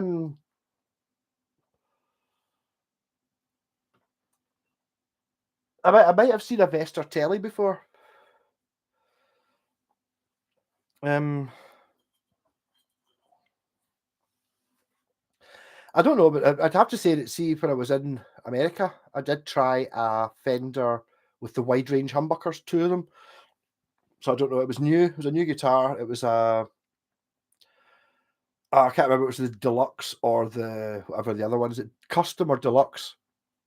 Whatever the one mine isn't, the one that's got like a Strat headstock, 2 wide range things. So I made in America this year, brand new, and it wasn't as good as my wee old one. So I wonder how my wee old 74 Japanese one compares to a 74 Fender one, which is obviously, I think the guitar had only been kicking about for a couple of years, so they basically just copied it.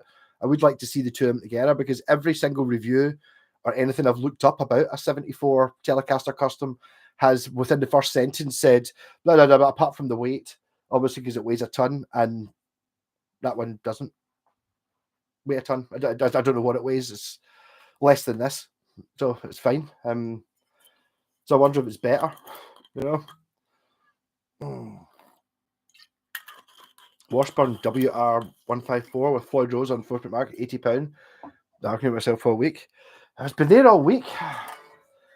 I don't know what the Floyd Rose is a bit of a fucker, Alexander, but I mean, it's like, that was one of the things I got a bit of a criticism for, even though I did manage to sell a $700 guitar in BL Guitars in Pennsylvania. It was like I did sell the guy a Music Man John Petrucci with a Floyd Rose on it. I set it up so it played really fucking well, But really, the guy was able to play a couple of Hey Giuseppe if you're watching any of these, but probably playing something like that. It's kind of like, oh, your first guitar's like an Ibanez RG with a Floyd Rose. Maybe get a Telecaster to start with, one that doesn't even have a trem, never mind all that stuff. So I don't know. How about a Caravan tune? I don't think there's really any I can play.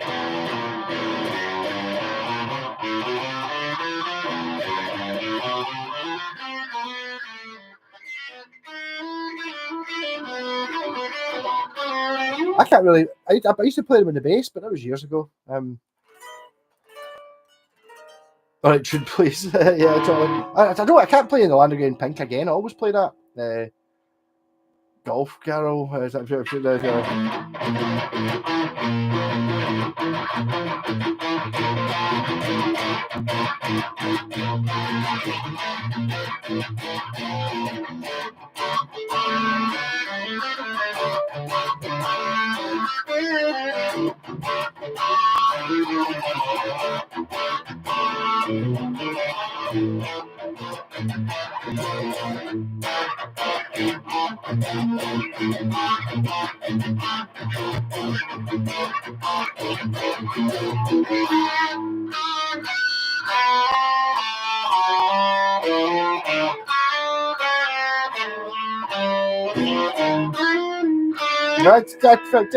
I'm just embarrassing myself. But I used to be able to play the bass for all of Caravan.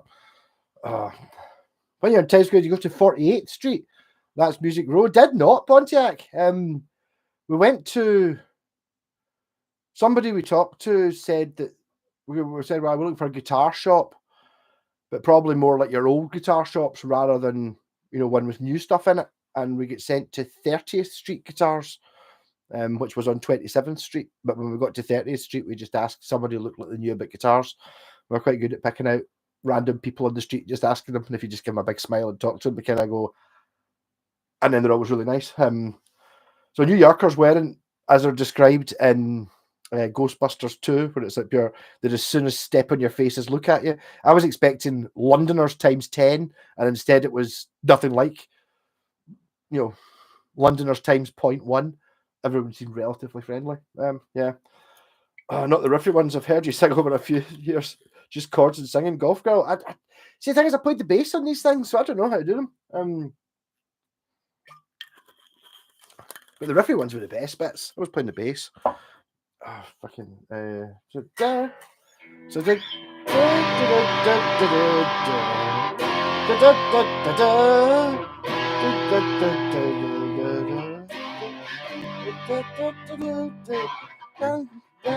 On a golf course, dressed in PVC.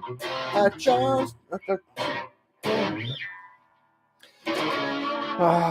don't know. Digby, the man upstairs, just correct. He's a bit strange. People say he goes to the old folks' bungalows at night and shoves his head through their cat flaps. He's got a cat fetish, perhaps, Dorothy.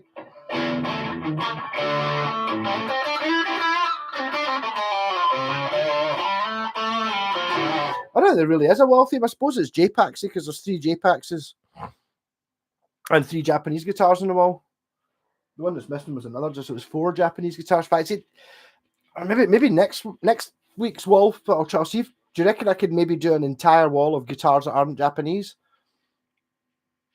without going to acoustics? Because I know for a fact I've got 2 acoustics, Yamahas, that are not Japanese. And without going into the pile of guitars that are sitting in bits that one day I'm going to turn into a Buckycaster or do something with. But although technically they are mine, are not my guitars. They're just like, I'm merely in the custodian of them until the new owner can be found after some modifications. No,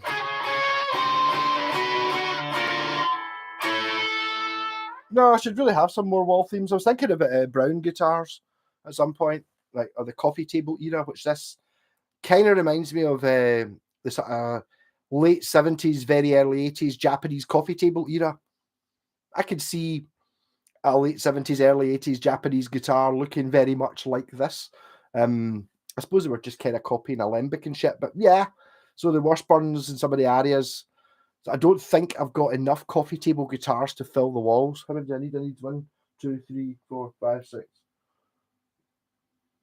I need 6. I need 8 coffee table guitars. I'm not sure I've got 8. This, the Washburn Falcon, the Washburn Hawk, the Yamaha SC, Aria PB. I suppose I put the PE in.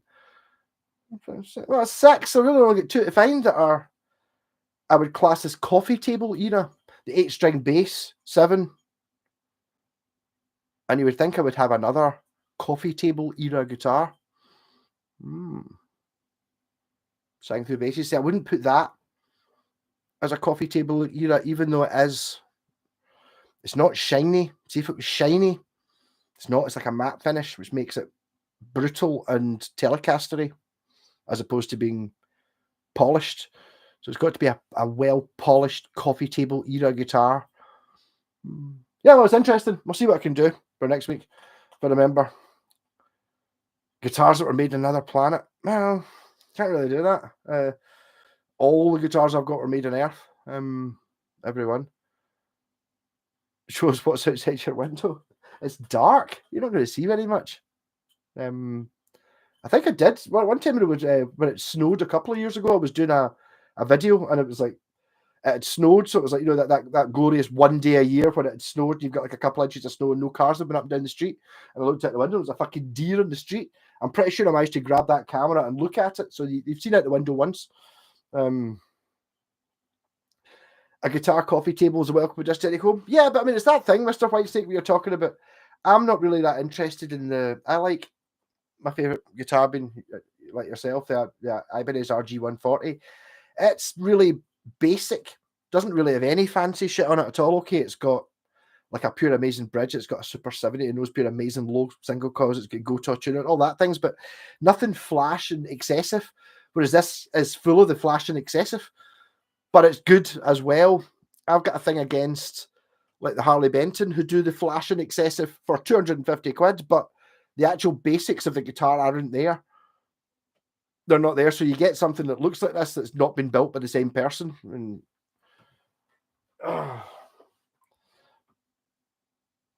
my Ibanez 78 Musician is a pure coffee tabler. It weighs more than any bass I've picked up. There you go. X-Paps in there. There's my, we're talking about any bass. I would class the Scavenger bass, which I said is the most expensive thing that's not on Earth, that isn't, the Moon's heavier, but nothing else is. Actually, on Earth, there's nothing as heavy as a Scavenger bass. But it's a sort of more basic, cheapy one, whereas the Vulture bass, it's the through neck, it's got the shiny, the well polished, it's got the extra stupid binding that doesn't matter, all that crap. So yeah, so next week, coffee table era, and these are things that are, regardless how I do appreciate that it is nice having, you know, the difference between like a fucking a Les Paul standard and a Les Paul studio is it's got binding and you get the mother of pearl fretboard inlays, that sort of shit. I'm not paying any more money. It's nice having stupid fretboard inlays. This one's got like mother of pearl and mad wooden things stuck in it, which is nice. Costs a lot of money, not worth it. But if it's on something that's really expensive, we've already made the guitar as good as we possibly can. The only way we can go up is by putting cheesy shit on it, which is what this is, and what you get with a Washburn Falcon, and I assume what you get with like the 10 grand PRSs. It's like, no, it's already fucking amazing, but we're going to double the value of it by just putting 24 karat gold, just stupid things which just look good. It's nice having them. It's nice showing people them going, look at this. I don't know who Paul Ryder is, the Ibanez musician, but quite a lot of people did. They were fucking proper. They were better. So the prices of them weren't cheap either. They were more expensive than Fenders. So that's one of the problems with the Vantage bass. Well, the Vantage bass is probably, I don't think it's that different to the Washburn Scavenger, depending on which one it is. But the thing about matters so much more about weight is balance. This, as we've already discussed, is just a tad under 4 kilograms, which is heavy. But because of the shape of it and because of the balance, you know, it'll pretty much stay at Randy Rhoads' angle, or it will stay. it's just well designed. It's been thought about. And again, it's like one of those things that if you get like a song, or I hear a song, I either like it or I don't like it. But the second after I've heard it once, digest it, liked it, listen to it a second time, then I start listening to it and think, oh, why do I like this? Or why do I not like this? And it's like, so you sit there and it's like some things just keep getting better the more you listen to it. Some things you can listen to your whole life, like Black Sabbath, which is amazing the first time I heard it, and every time I hear it, there's more. It just gets better and better and better. Whereas other things which you listen to, you don't like it. Every time you hear it, it gets worse and worse and worse. I've no idea what I'm talking about now.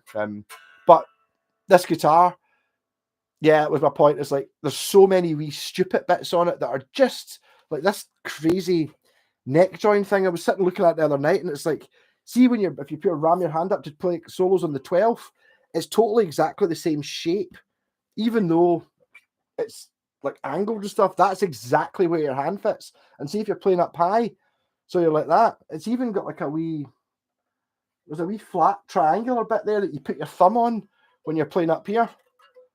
Which it's like, now that I know it's there, I'm using it. It's kind of mad. And there's lots of wee stupid bits like that on this guitar where you're just like, that's just done because it looks cool. No, there's a reason. Whether it's a good reason or not, it's not really the point, but there's a reason for it being there.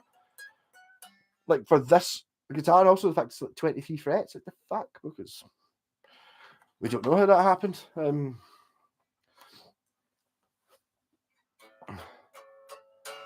Have you been watching the Paul Ryder podcast that I've been airing the same time as this? Bastards! I didn't know Paul Ryder had been done anything. Don't even know who that is. Balance is key. That's why I think that. Well, I don't know. The thing about that double neck, obviously, the one I had was very, very, very, very, very neck heavy. I think its body wasn't heavy enough, and that's maybe something like it was kind of designed into it. See the Washburn Scavenger bass and possibly your Vantage. Is it the double cut Les Paul type one?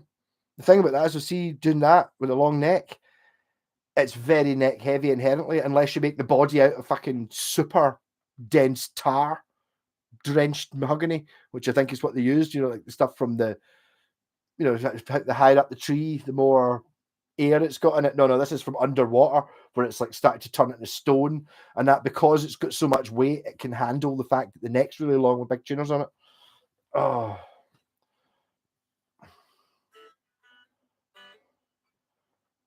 Oh, is this Paul Ryder? Is this Sean Ryder's brother? There you go.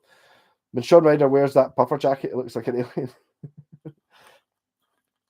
Oh.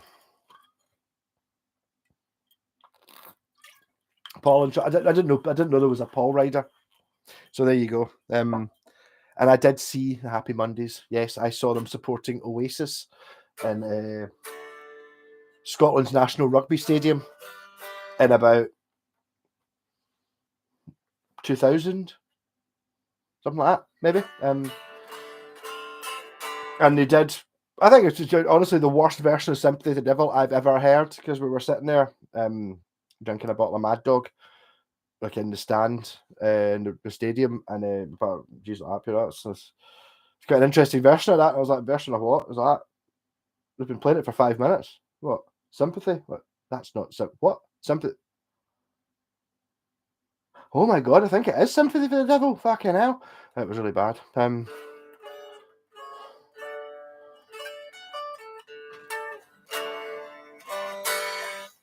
Johnny Marr.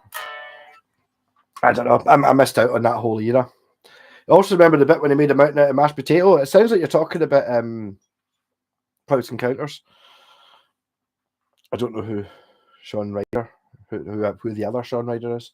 I do remember watching it. Was it TFI Fridays used to be on, and it was like not meant to swear. And I saw the one that had been brutally edited live, and it was just like pure him going, "How are you? So how are you, Sean?" And he just went, "Beep," like cut off, and it was just then it was like pure immediately. They'd obviously used up their 6 seconds of time, and it was just silence while he was laughing, and Chris Evans was just like fucking out, and it was like, yeah. So he never made it onto the night one. Mondays do shit covers. Happy Mondays. I know. I remember them. I was about at the time when they were big. Pills, Thrills, and Bellyaches. I remember that album. Never bought it.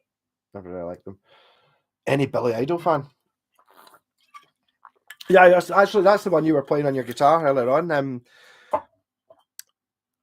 it wasn't White Wedding or Rebel Yell. I can't remember how to play it, but I did definitely play White Wedding at one point. So.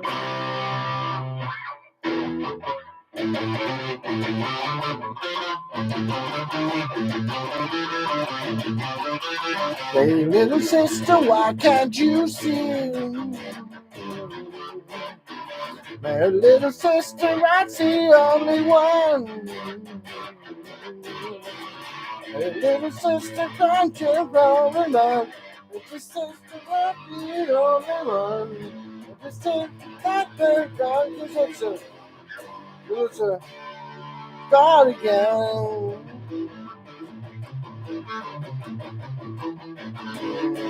And it's a never try and do these things when you've already had a bottle of Ake. But I actually saw Billy Idol playing with The Who, and he was playing the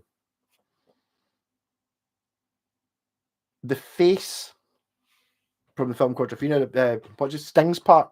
It was Billy Idol, and he was fucking really good. Yeah. Thing is, at the end, the aliens will play a tune. To be honest, Dorothy, I've not watched Close Encounters since I was a kid. I don't remember ever really liking it. I remember thinking it was a bit spooky and a bit boring. And then I remember the tune, da, da, da, da, da, which they also used in Moonraker. That the aliens look malnourished, perhaps, said Ricketts. Well, actually, you're going for your, they were killed by the common cold. Yes. Billy Idol Generation X. I really don't know that much. Eyes Without a Face.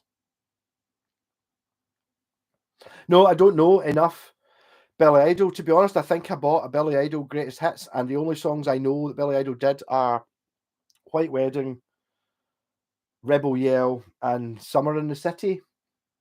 Something like that. But those songs are that good, I'm sure. Yeah, there's other ones. Oh, they were second. They must have been taken by the Flying Saucer. Wow. Take the Bike home. Yeah. Seeing Close Encounters in the theatre when it came out. Learn the tune on my little Casio. I used to be able to play one of the first things on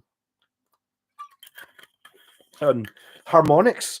The first time I ever heard what harmonics were, my pal played them to me, and it was there's no chance it was funny. I always remember it was the harmonic that's on the behind the fourth fret, that one.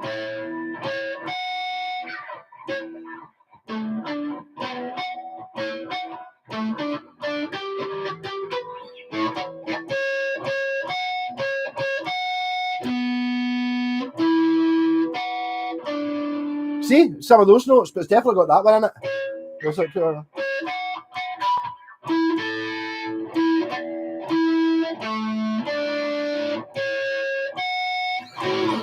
I'll stop trying to do that.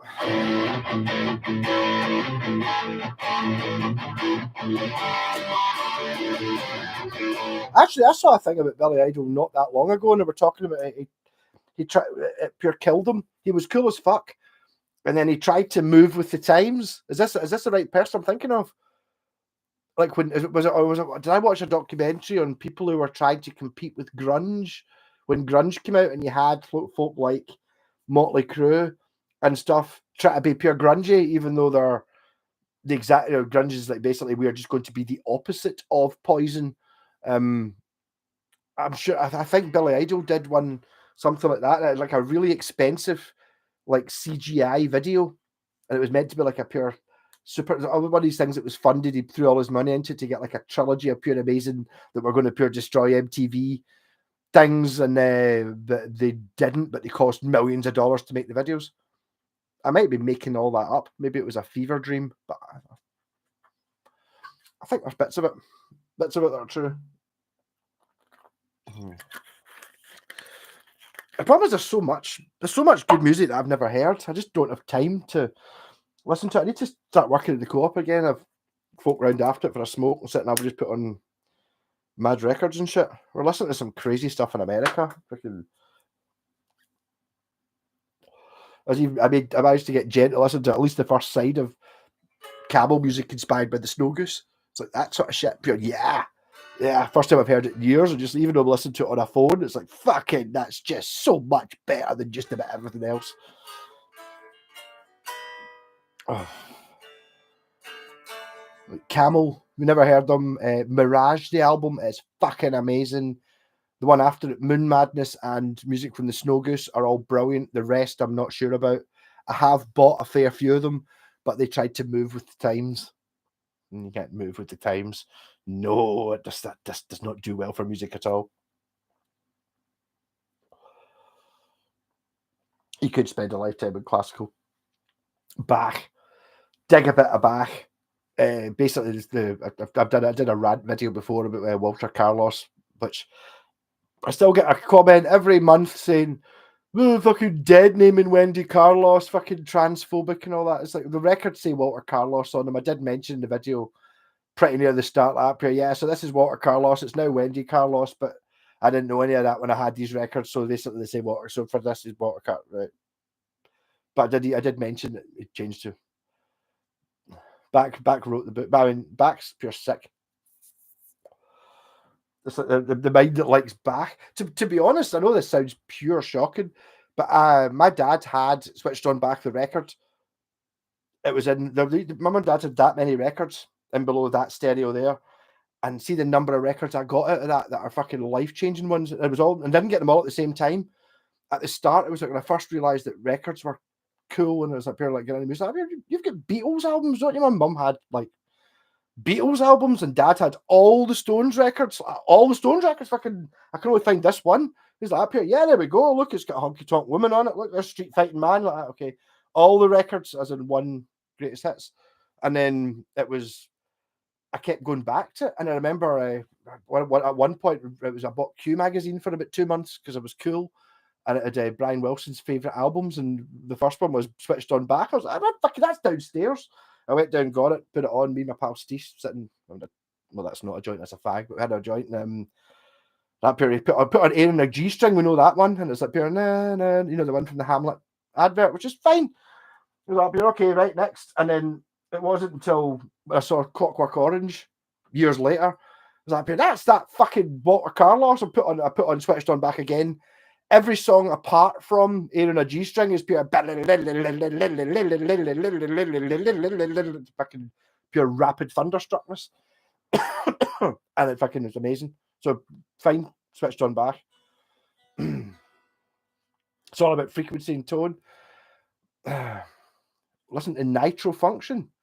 Crazy shit plus cool album cover by Roger Dean, right? I've never heard of Nitro Function. Is it Nitro, the band with Michelangelo Battio in it? Or just nothing to do with that? But the Roger Dean artwork was like budgie. I was trying to explain what budgie are to somebody the other day. It's just like blah, blah, blah. Budgie. I can love it.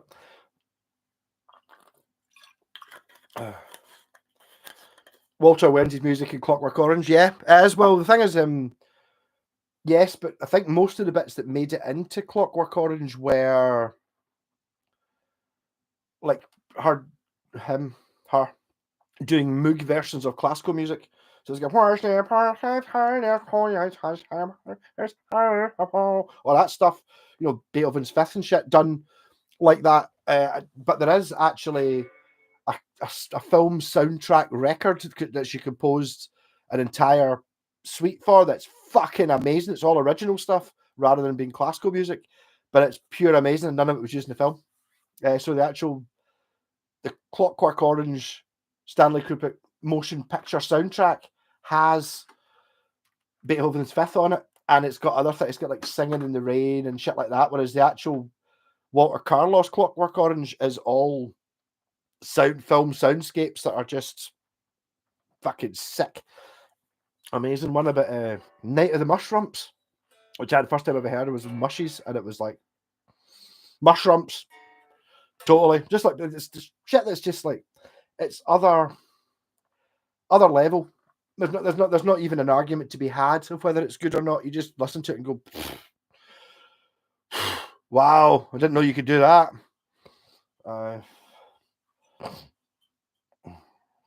Hamlet, very liquid. New long before Batio. All right, but Nitro. I don't recognize.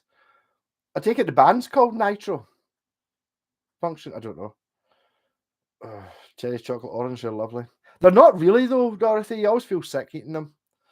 I never saw the film The Red Typewriter. Is there not one called The Red Violin? I don't know. But Nitro Function could very well be the prog things. Anyway, are there any prog fans on? Like, explain to me why. Like, there's why Caravan and Camel, not saying all of their output, but for massive chunks that are an hour long in their catalogue, they're miles better than anything else. And I don't, not to the point of I don't really listen to very much. I don't get Yes, Genesis, Emerson, Lake and Palmer. I don't understand. I don't hear what's in Caravan, Camel, Mike Oldfield, bits of Jethro Tull. The flowing thing, the kind of, I suppose it's almost like, is it almost like childish tunes in it that are hummable? Therefore, hummable bit going into a bit that sounds completely different, but you can still hum, going into another bit that's just twice the speed, but you can still hum, kind of, is a thing for me. The first electronica was created with edited tapes by two British women. They wrote the original Doctor Who theme. I think, to be honest, I think it might have been that. I've got one of the most hit and miss Walter Carlos albums is called By Request, which has a cover version of Eleanor Rigby, which is just beautiful. It's instrumental, but my God, is it fucking evil and moogtastic. It's also got What's New Pussycat on it. It's got the Nutcracker Suite on it. Done better than you've ever heard it ever. And then it's got a couple of tracks on it that are from the early experimental phase. It's like dialogue for two speakers and a piano. And it's just like, boom, boom, boom, beep, bum, beep, bum, bop, da-da-ding, and you're just like, that sounds like what you're talking about there, whatever that is. Obscure 70s prog. Rare stuff. I love the band that made one album and then disappeared. Possibly, but that's the thing. I don't. The thing is, prog's probably my favorite type of music because it covers everything. But whatever it is that's in the prog that I pure love and pure get, Black Sabbath have it.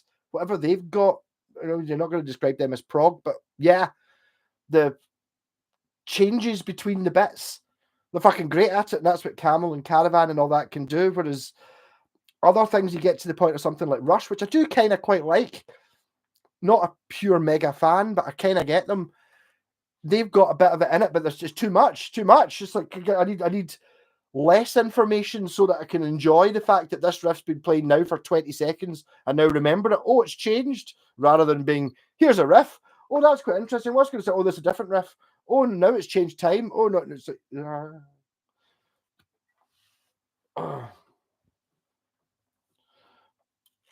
Elias of Sun Hillow, Ronaldo Fleming, John Anderson. I think I've actually got it. I know it's I assume it's Roger Dean, but it's very much got a Yes font and shit. I think I've actually got that record. I don't know. I'd actually saw Yes, the original lineup at Glastonbury, and they were playing in the food court where it was just like burger vans and shit. Me and my pal Peg, you sure is this like Yes as in, Yes with like Rick Wakeman and shit in it? Like, it's 1 o'clock in the afternoon. You sure? They came out and it was the original lineup of Yes. I think it might have been the last time they ever played together, the first time in 20 years and the last time ever or something. It's like, so I did actually get to see Yes, and me and my pal Peg were sitting there. Obviously now, once he started playing, realising I wonder what sort of sound is Wakeman going to have.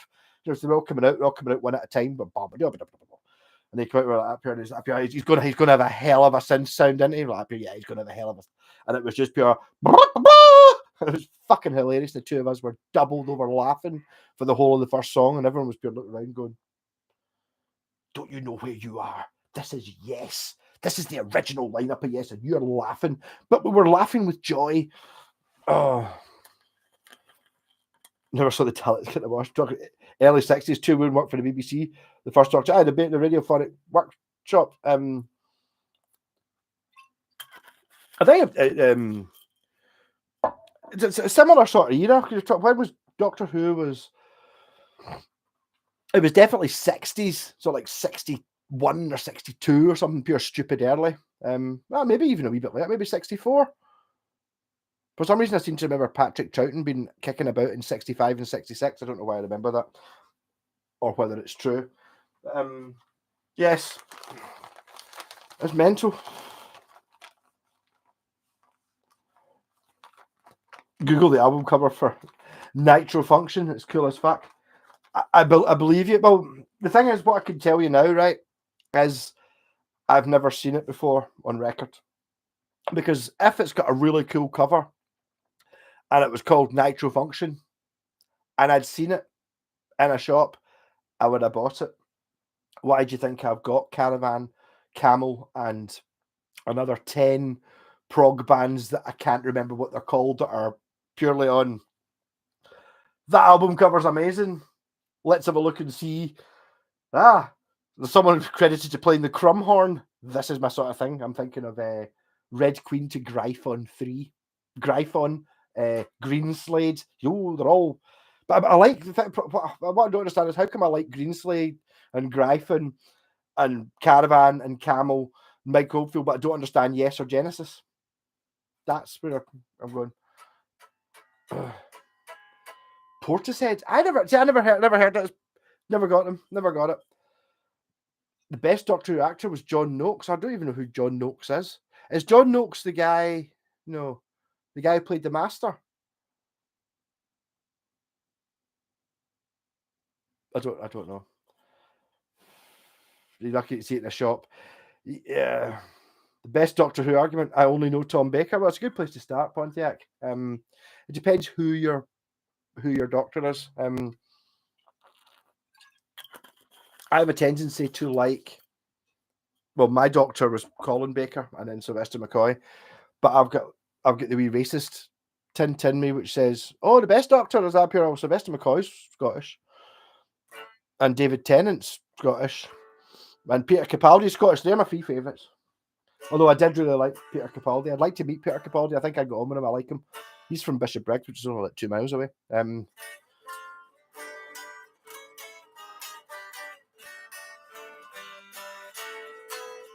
We in the USA only got the 70s Tom Baker.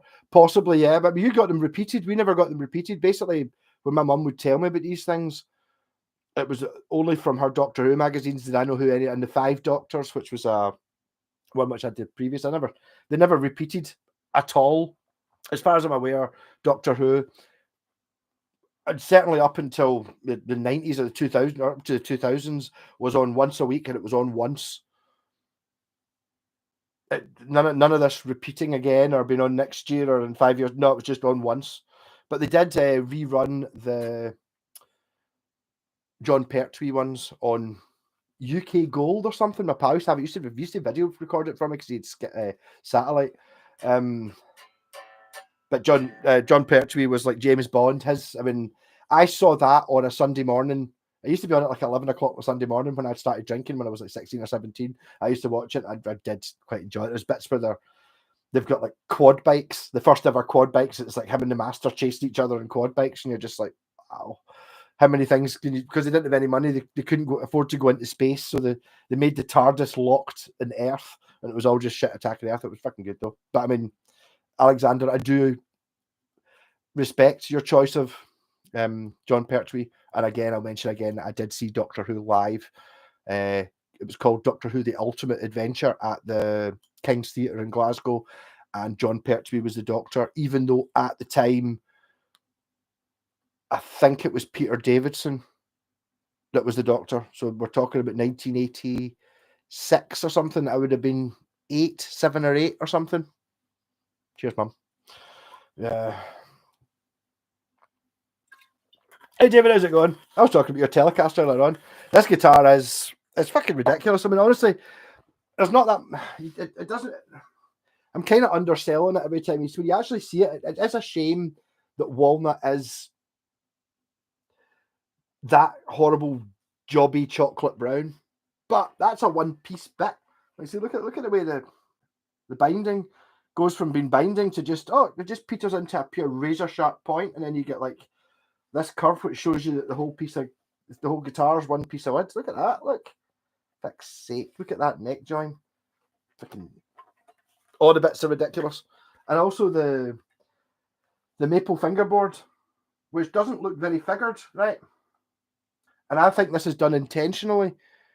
See, there's a peak angle to look at pieces of wood where you get like the perfect angle where you're looking at it and the light's coming in and you get that pure 3D effect. On this guitar, that 3D effect comes at looking at it from this angle. So when you're looking at it as if when you're playing it and you just look over a bit till you see the fingerboard, that's where you see the flame. You don't see it from here. You see it from there, and I think that's intentional. And it's like on the edge of the fingerboard, you've got this. So if you've got like a maple fingerboard put on, and then you've got two strips of walnut binding put on top, but the fingerboard pokes through. So you end up with this stripe that you can see. And the angle of that stripe is exactly the angle where you get the maximum viewage of stripiness. Kind of ridiculous. Doctor Who, Dr. McCoy is my personal position. How come you never saw any baby Daleks? You did. They were in Revelation of the Daleks. Someone was talking about that. Capaldi said as a punk musician, then started with Local Hero. Was his first acting job. Yeah, Local Hero's fucking great as well. I was talking about someone else. The problem is you can't go to Doctor. If you're going to go to Doctor Who to Star Trek, Doctor Who's better than Star Trek, but Star Trek's more like Blake Seven, but Blake Seven's miles better than Star Trek. Blake Seven's the one. It's miles better than Doctor Who. And I stand by that. There's a couple of bits where it's not 100% awesome all the way through, but there are bits that are 100% pure amazing, and maybe 5% is like, oh man, that's really bad, and another 5% is kind of meh, but a good more than half of it is, this is fucking amazing. Why does nobody else know about this? Why is like Star Trek films and fucking other sci-fi getting praise when Blake Seven did it better? Really annoying.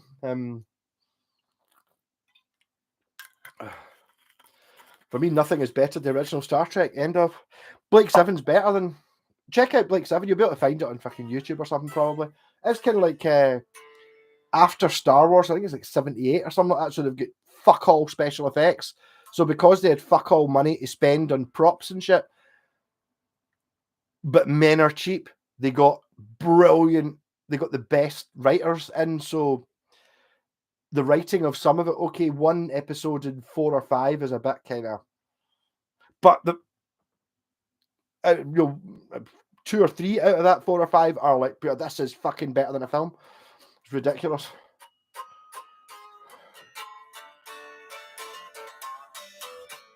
And the dots pearl inlays, yeah, proper mother of pearl, sort of. Is it actually going to reach up there so you can see them? So you've got like proper mother of pearl inlays, which if I get the angle right, they're not plastic at all, but it's got these sort of mad pieces of wood inlaid every second one. I thought, oh look, they went dot, bar, but that was meant because the bar's the same as the bar. And 23 frets. But look at that neck join. Look at how excessive. There's that bit there. I was saying, see that bad triangular bit right there? That's where your thumb goes when you're playing high up the neck. It's like a pure anchor point, which I've never heard of. Whoever it was did this, put everything, all their personality into it. I need to try and message you guys if he's still alive, because I appreciate what he did with this guitar. Obviously, nobody else did because nobody bought it. Damn it, Jim Malcolm, we need more power. You can't go to 11. You can have you watched Blake Seven Pontiac? I mean, if you've watched it, If you manage to get through 2 or 3 episodes and then you don't like it, that's totally fine. If you've never watched it, watch it. I always say that with Game of Thrones. Game of Thrones, you don't like that sort of thing. Well, watch the first episode. If you don't like the first episode, then just give up. That's fine. And then you can say, "Oh, watch the first episode. I didn't like it." But don't just say you don't like it. Watch the first episode. And it's the same with Blake 7. Watch the first episode. If you don't see anything in it, then that's fine. It's just not for you. Yeah.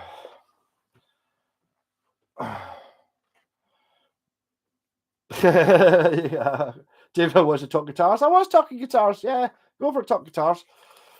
Have all of Star Trek guitars. Well, they all died at the end of Blake 7. They did, yes. All 7 of them, yeah. Well, I don't know. I don't know if Vorak died or not. American made is still good stuff. The problem there is, point out, you got up here, it's handmade, so it's not okay. It was made in America, but it's a better guitar than that one I picked up from a pal. Sorry for if you're watching, the guy who I bought it off, the handmade Telecaster, which was made in London. Similar kind of thing, but with much less effort put into it. Whoever built this knew what they were doing. They didn't know how to wire a pickup, but they'd spent a lot of time on it. Maybe not a luthier, but the hours in this are insane, which you can tell just by looking at it. Red Dwarf, anyone? Ronaldo. I've been watching Red Dwarf making ofs the last couple of days. But yeah, Red Dwarf's obviously fucking amazing. Never learned how to play the theme tune, which I should have. No, but I mean, Red Dwarf, I grew up on that shit, for sure. Put your eye close to the camera. Yeah, no, honestly, Pontiac, just watch it. It's like you do have to distance yourself a little bit because some of the special effects shots are really bad. But again, look at it and not maybe it's one of those things that, see if you watch it in HD or something, it's like, see if it was never designed to be like that. It was designed to be watched on a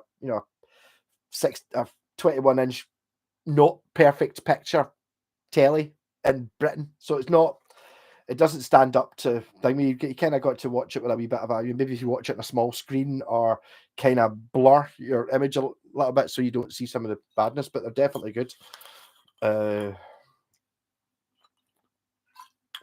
And basically just watch the first episode and you'll be surprised at how fucking dark it is. Do you know what's the only thing I've ever seen that's similar to Blake 7? Babylon 5 is a bit like that, where basically everybody, the goodies and the baddies, well, the baddies more so, but the goodies, everybody's a bastard.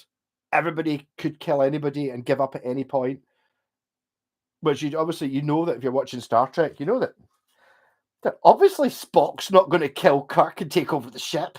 Fuck's sake, like that's even a possibility. Blake 7, you just don't fucking know because everybody's a bastard. So anybody could at any point kill everybody for money, and anyone, even all the goodies, could have taken at any point. Could get? I'm getting a bit flustered again.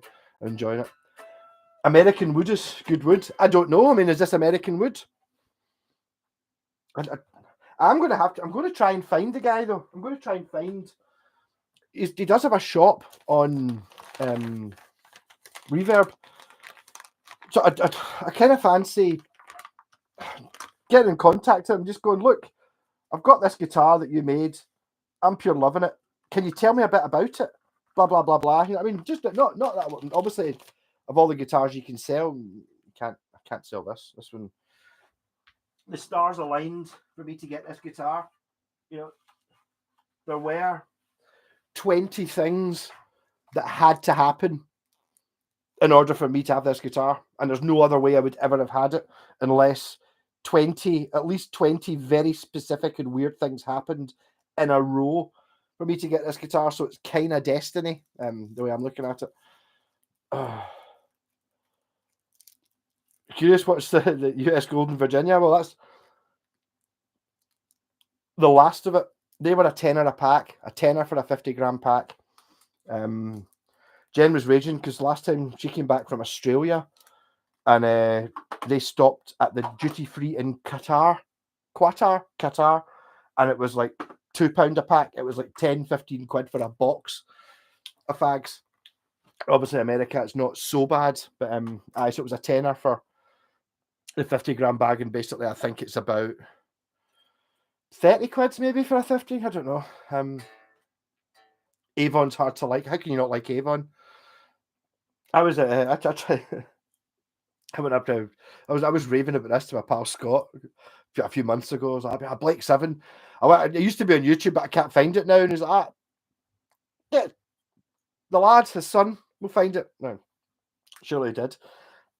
I think I remember it being on TV. I've never watched it. I watched this. I watched the first episode, and after about half an hour, he's just like, Malcolm, are you going to say every single line before it comes out? And it's like, sorry. They're awful good, especially the first few episodes. Actually, about 900 here now. Yes, I can. For it was 5. Was it 10? 10. It was 10 for $80, something like that. But yeah, I think in America the tobacco is really cheap. You can buy like pouches of. I found some. Where was it? Is it sitting in the hall? Interesting things. Sure, it's sitting in the hall. Yeah.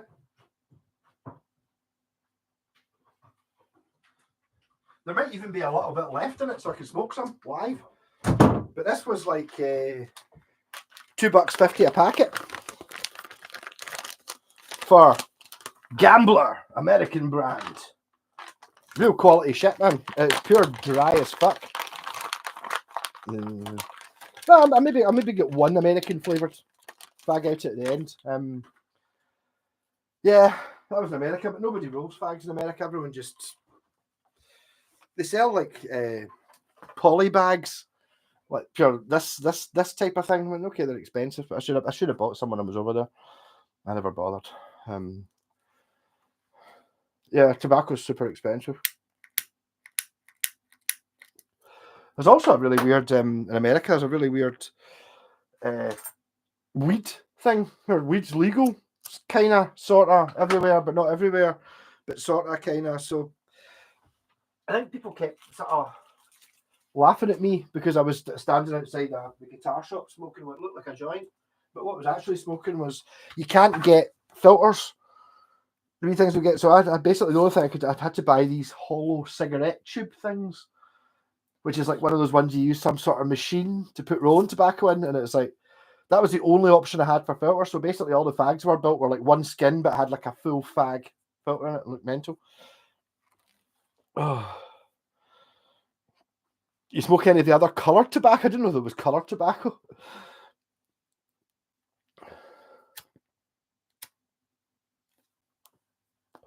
But they had some colour. Has anybody tried those Fuego crisps? They turned up about 6 months ago. They're really, really spicy, sort of Dorito type thing, but they're kind of folded round. They're really expensive. Them Fuegos are called. They're really good, but they're like $2.75 a packet. But in America, they had them big fucking bags of them, and they were. I would have bought. They're so fucking expensive, but they had shocking super hot ones, and I'm not joking. They were full on that color, but glow in the dark blue. These actual tortilla chip things were that color, and you're just like, the fuck's that going to do to your insides eating that shit? Oh. Gambler is what I smoke. There you go, Pontiac. The pipe tobacco is cheaper. How different is it? Because I actually had to walk back. You'll probably seen it in the videos. I bought what I thought was Gambler, that, and then it was half an hour away because I had to go and try and find. Well, I didn't have to do anything, but I was trying to find fizzy water for Jen, and none of the shops sold fizzy water, so I had to walk to the supermarket, and I went to the shopping place and I bought the Gambler tobacco, which looked the same as that, but it was pipe tobacco, and I just had to walk back and change it, and the girl was very nice about it, let me change it, and I had to pay an extra 50 cents for cigarette tobacco.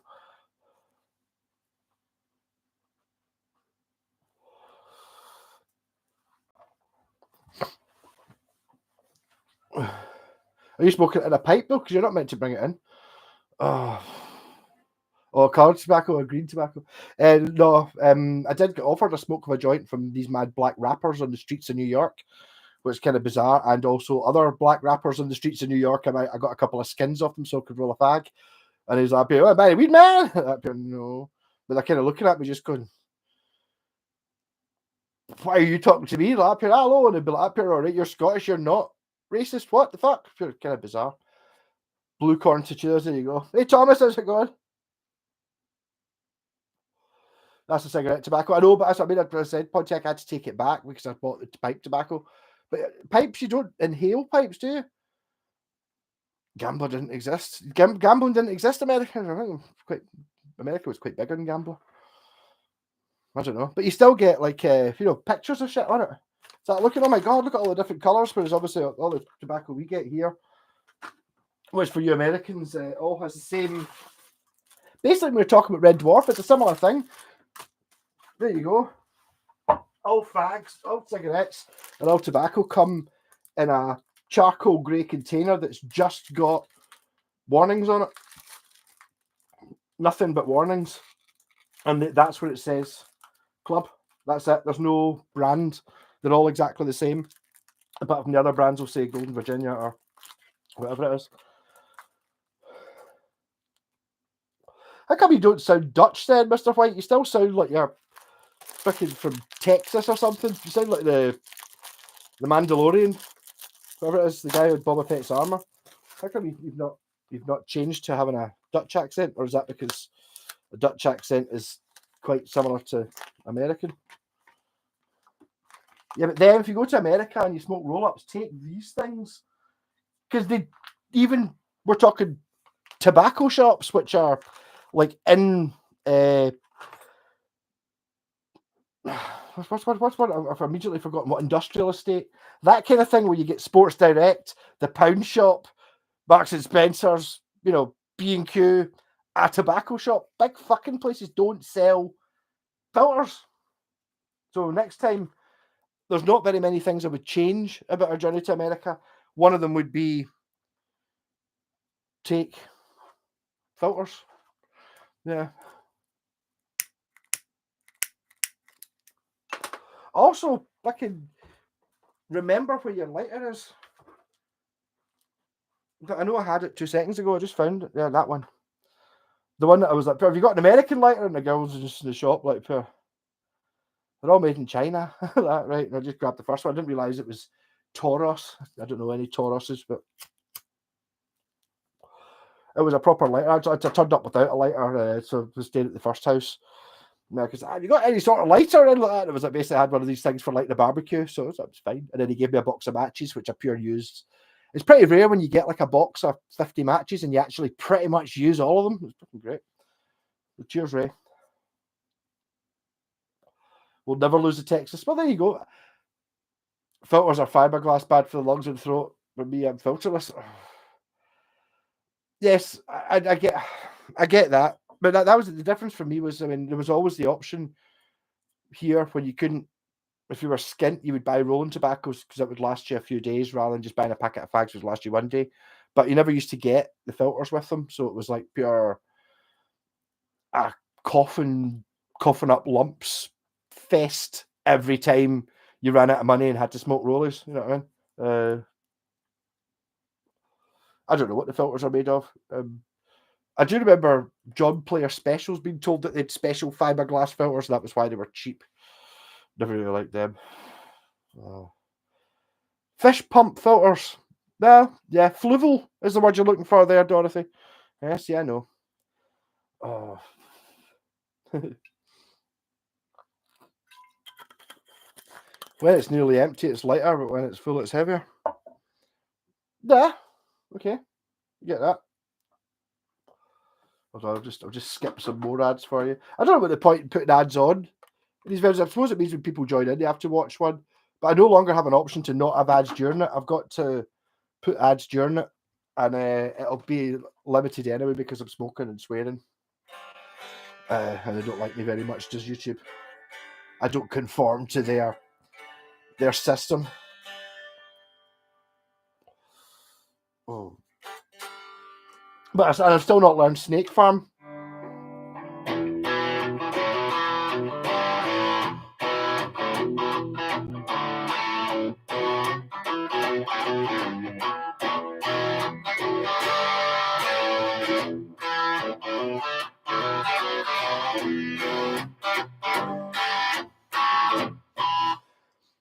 I did learn quite a lot in America. The guy we stayed with, Bill, was mad into singing what I hear as Johnny Cash type songs, but modern things, and they're all sort of comedy related. I went down to the jailhouse, and then his wife said no. And it's all they're all really good, but they're really all like GD and A, and they've got amazing bits in the middle if you're into country. So I think I might try and do a wee bit of country and see where it's going on. There's a funny ad for America when lung cancer from tobacco became known, and they were all new asbestos filters. Right, well, there genuinely used to be adverts that just how smoking was good for you. You know what I mean? It was like everyone online is complaining about YouTube ads. They'll doubt that eventually. The thing is, it's like there must be another way of doing it. I mean, I'm not happy with the ads, but I mean, YouTube can choose how much to promote you. So the difference is, like, see, if I didn't have ads on, right, I wouldn't get any money, right? But that's not the point. The point is, because I've got ads on, that puts me up in the YouTube are more likely to promote me to people I've never seen me before, the algorithm thing. So having lots of adverts in it makes it mean that YouTube, because they're getting most of the money from the adverts, are more likely to push you to the front. So you show up in people's feeds rather than, having to be hunted specifically for, because I'm still, obviously I've got like a very standard set of people who, whatever month, I'm going to get a few thousand views on somebody who's bought a Hondo 762 or something, because the only video you'll find on a Hondo 762 is the one I had, or a Washburn Falcon, or any one of the sort of mad bizarre guitars that I did a video on that somebody's picked up at a car boot sale or a charity shop. They look up that, blah blah blah. Some of them, I don't think I get particularly many subscribers from that, but they're all there. But they obviously all get pushed. That's a specific thing that I will always have for any of that. If you type in Yamaha ERG, I'm one of the first hits. I don't know why the second video that I did, which was much better and more in depth, has got like 100 as many hits. For some reason, that one the algorithm liked it. It's kind of bizarre.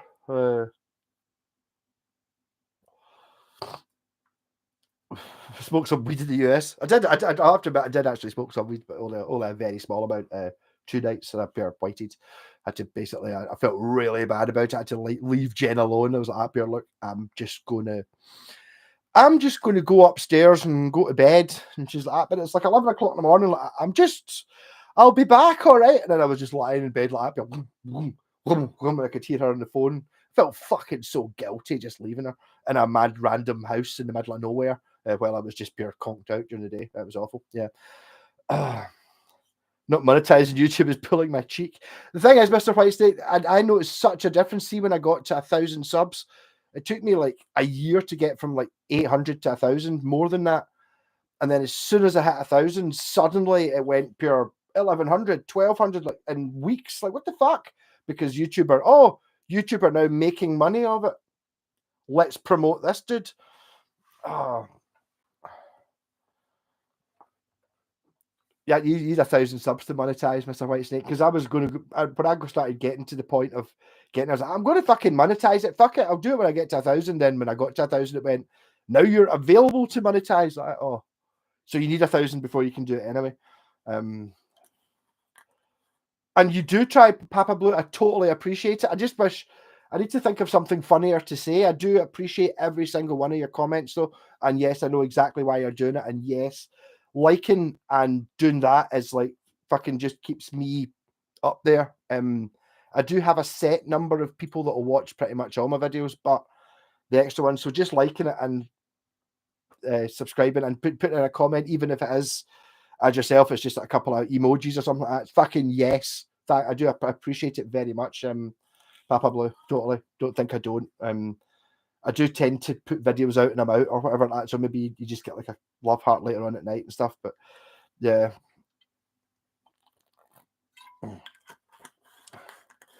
Reverb is paying big money for their ads. That's all I see. God damn. Yeah. Well.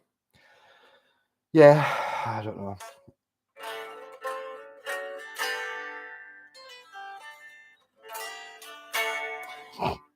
I don't know. The thing, you get hit. I mean, I did get hit with a few.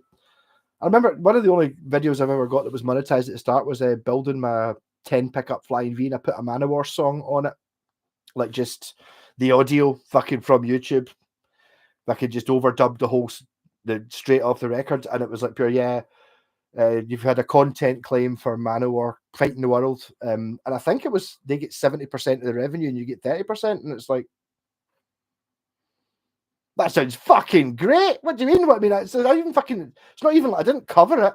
I just fucking just downloaded it fucking from the record and put it on. So it very much depends on the thing, mate. I mean, I always get every time I put a Black Sabbath, I record most of our rehearsals just like for the band, and I sort of roughly edit them down, stick them fucking on YouTube, stick links to the band. So I've got pretty much every rehearsal I've ever done in any band I've been in the last couple of years on YouTube unlisted, and I get copyright strikes for the Black Sabbath ones all the time, but they're always from French companies and German companies and stuff that own whatever it is version. And we always get a copyright strike for Frosty the Snowman as well from every time we play Snowblind. So Snowblind hits, it's got something in it when after the end play it that has exactly the same frequencies as Frosty the Snowman at some point. So I don't know how that works.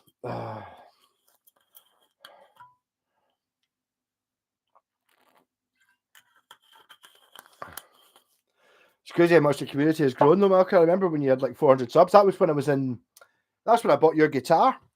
I remember the 400 subs was a landmark I remember hitting when I was in China the first time. So when I got the Mad Malco t-shirt and I was playing through my wee Black Star Fly amp because Civet had it on Civit's roof. So it was a big thing. I mean, I'm not good lying about this. It's like I did do a couple of years where I was getting 20 or 30 views in every video. There was only a couple that would get like a couple of hundred because it was an obscure guitar. But that wasn't the point. I was doing it because somebody was watching, and I still get them. Occasionally get private messages or comments just going, keep going, man. This is great. Loving it. It's like so different, not having to pay some corporation for some unnatural thing where it's okay, you might not like me, that's totally fine, but I'm not fucking lying about it. Papa Blue started playing 67. That's what is that?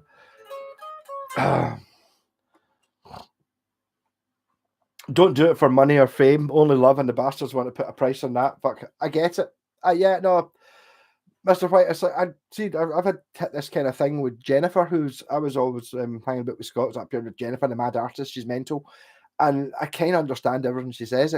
She's kind of very like me, which is quite strange. Totally, I managed to go for 2 weeks to America, but it was basically just being her the whole time, and we didn't fall out. And I wasn't one bit when you're sitting there, you've all been there when you're sitting there with anybody for a couple of days. You're just sitting there going, "Oh, fucking shut up! Oh, fucking, I just want to go away from it." That never happened at all, which is kind of bizarre.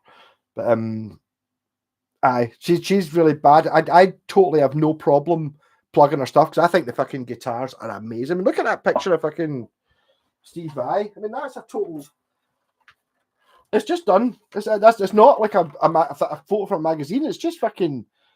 She didn't even know who Steve Vai was 6 months ago, and it's like, look at it. Fuck's sake, it's pure 3D and it looks like a photo. But I don't have no problem punting that because it's not mine. You know what I mean? It's like that fucking guitar is pure ridiculous. And how could any band? It's just a case of somebody finding these things. But she's very much a case of not wanting to stay true to her roots and not ripping anyone off and all that shit, which I totally get because that's what I'm like with the Bucky casters. I mean, so many folk have told me the Bucky casters sell them too cheap and they should be worth an awful lot more and all that. But I want to just do a good deal for someone, so someone who buys it got a good deal. if it's within my control. Do you know what I mean? Hey, Dirty Blue Jean. The first guitar was a Regent. You got in '64. There you go. First guitar was acoustic jump. The second guitar was a 73 SG. The French are strange to eat square eggs. I don't know what you're talking about. Oh. Mr. White, your vids are unique. Yeah, Mr. White. But the thing is with I get with Mr. White is not that I'm saying he stole it off me, but it's real. What you see on Mr. That's why I watch it. And the thing is, I end up watching a lot of the stuff I watch on YouTube. Not very much of it's guitar related stuff. It's more other things. I've been watching a thing called the Urban Rescue Ranch. It's just some mad guy who like rescues shit, and it's like, but he's pure into it, so you pure get it. And it's like, you know, it's other things. Is like I started watching a guy who's doing he's into like Civil War in America muskets, and it's just his enthusiasm talking about muskets, like yeah, that kind of thing. You know, I don't know, a couple of thousand subscribers, that sort of thing. Not same as me, sort of thing, but real. And it's not a subject I'm interested in. But I am interested when you get somebody who's that excited about it. Like, oh, I fell into that trap with Star Wars figures, and even though I'm not really interested in collecting Star Wars figures, really, I did used to have them when I was a kid, but you end up getting pure stuck into it. 72 now, well done. Hi, good Steve Vai. As yes, well, that's kind of one of the guitars. Jen agreed to paint a guy called Redbeard's bass when we were over in Pennsylvania, even though she doesn't like. There's no point. Don't ask her to do like a custom thing. If you ask her to do a Stratocaster, she'll give you a shout next time she's done a Strat, but she won't take your guitar and do it because it changes everything, which I totally understand. A couple of times, like once or maybe twice, I've done a custom Buckycaster, but I did not enjoy it. It's not the same doing somebody else's guitar. Give me a guitar, I'll do it. I can do whatever I want. I can go mental, and if it fucks up, it's only me that loses. When you're doing someone else's guitar, that goes out the window and you end up playing it safe. It doesn't work. But she's doing a guitar for a guy called Redbeard, who's a tattoo artist. And after she'd agreed to do it, he gave her a G&L bass. And he's happy. Oh, do you know Steve? It's like you'd think that Steve Vai, being like a pure famous musician, would be a bit of a dick. And it's like, to be honest, I've watched quite a lot of Steve Vai videos. I don't think he's a dick at all. I bet he's dead easy to talk to. And he was like, up here, yeah, he's not a dick at all. He's dead easy to talk to. So maybe Steve Vai might be seeing Redbeard's bass, sees that, looks up Jen, and she's done a picture of him. So who knows?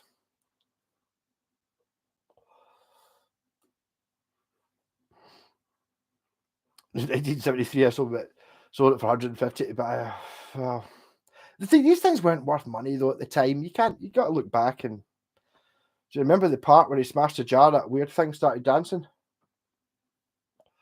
That I've missed you. Mr. White has guitars nobody else has. Yes. This guy does have a Dion, which I knew the first time I met. He was like, "You're talking about a Dion, like, yeah, don't see Dions over here."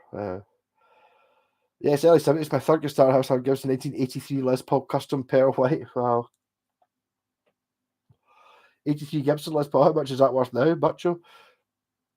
40 plus. 40 plus is fine.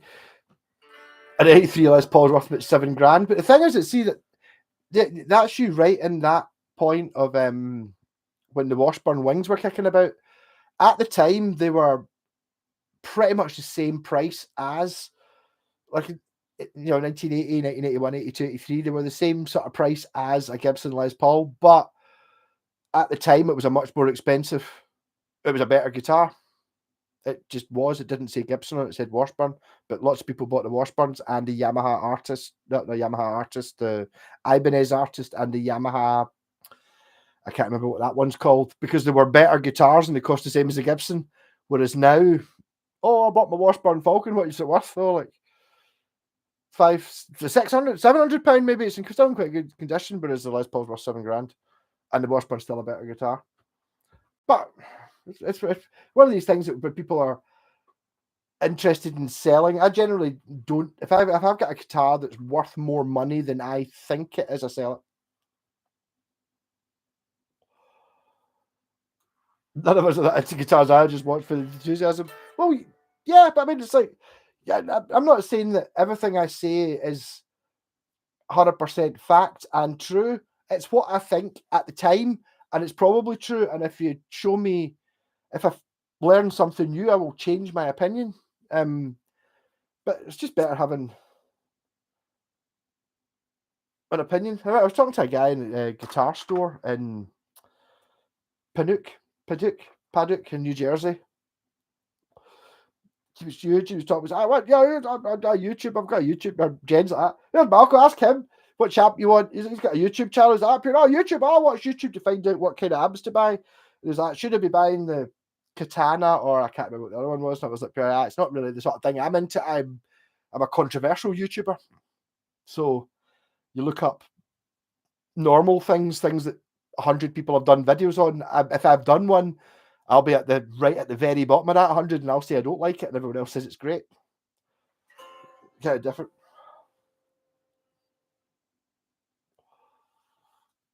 I found out Malcolm from searching from 80s Japanese because my first electric was a 1981 Vantage bass. Nice.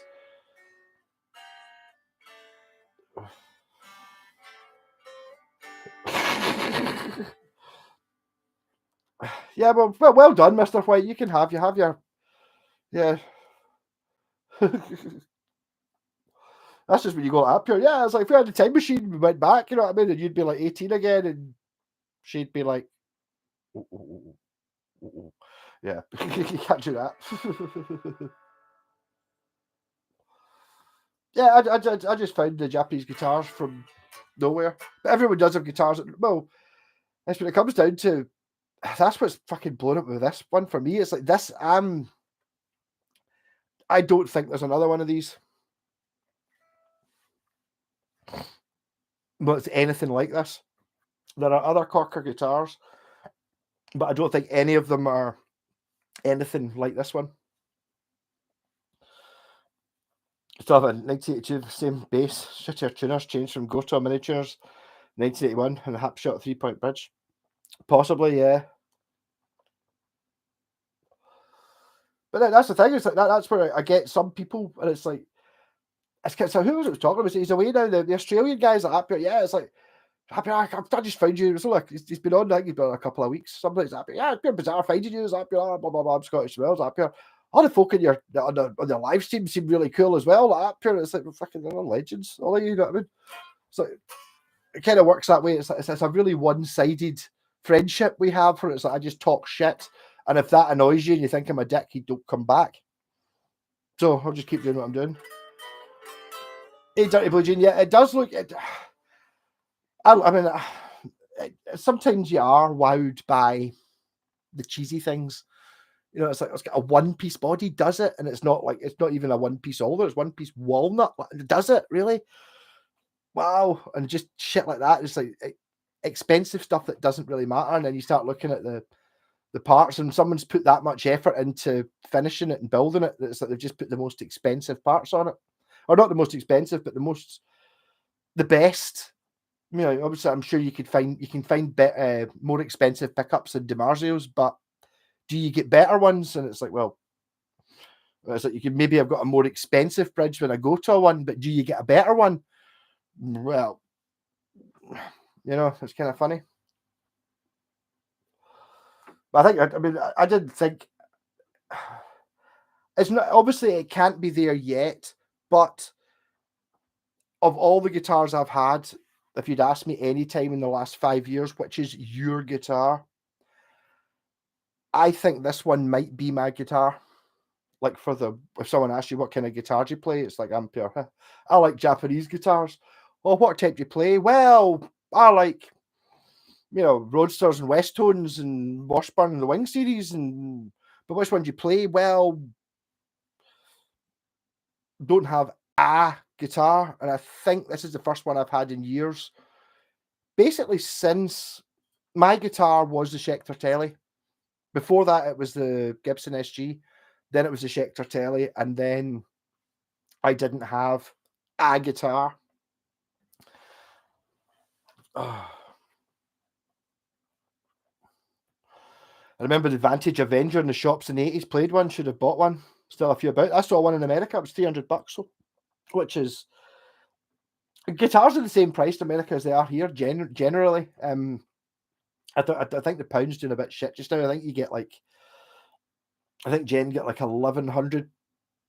Is £1,100 for $1,000, something like that. You know, it's like kind of 1.1 or 1.2 or something. It's not. It's at the point where you just look into the shop and go like $1 for a can of Coke, and you kind of know what it is. It's actually $1.10 or something, but you know, it's fine. But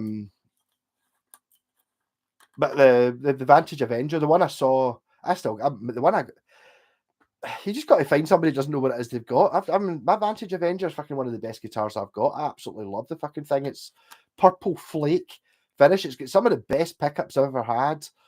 It's very similar to that shape-wise, apart from its purple flake. It's a 2 humbucker with 2 push-pull pots and a purple flake headstock, and it's got like kind of interest. It's a really fucking nice guitar. Not going to appeal to everyone.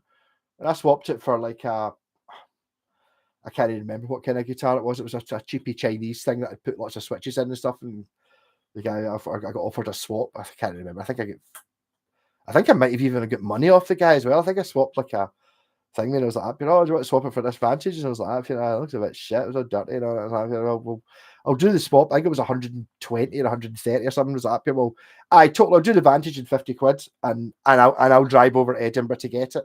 So I did that. And fucking what a steal I got there, man. The problem is I didn't make any money from it because I ended up getting the Vantage, which I kept because it was too good. It's like one of those ones you look at and you go, oh, what am I going to get for that? Probably 200 quid. So I'm not fucking selling that for 200 quid. It's fucking, I'll take that in a Guitar Centre and then go up here. Right, I want a guitar better than this. Here's $1,000. Find me one. They're not going to be able to do it. You know?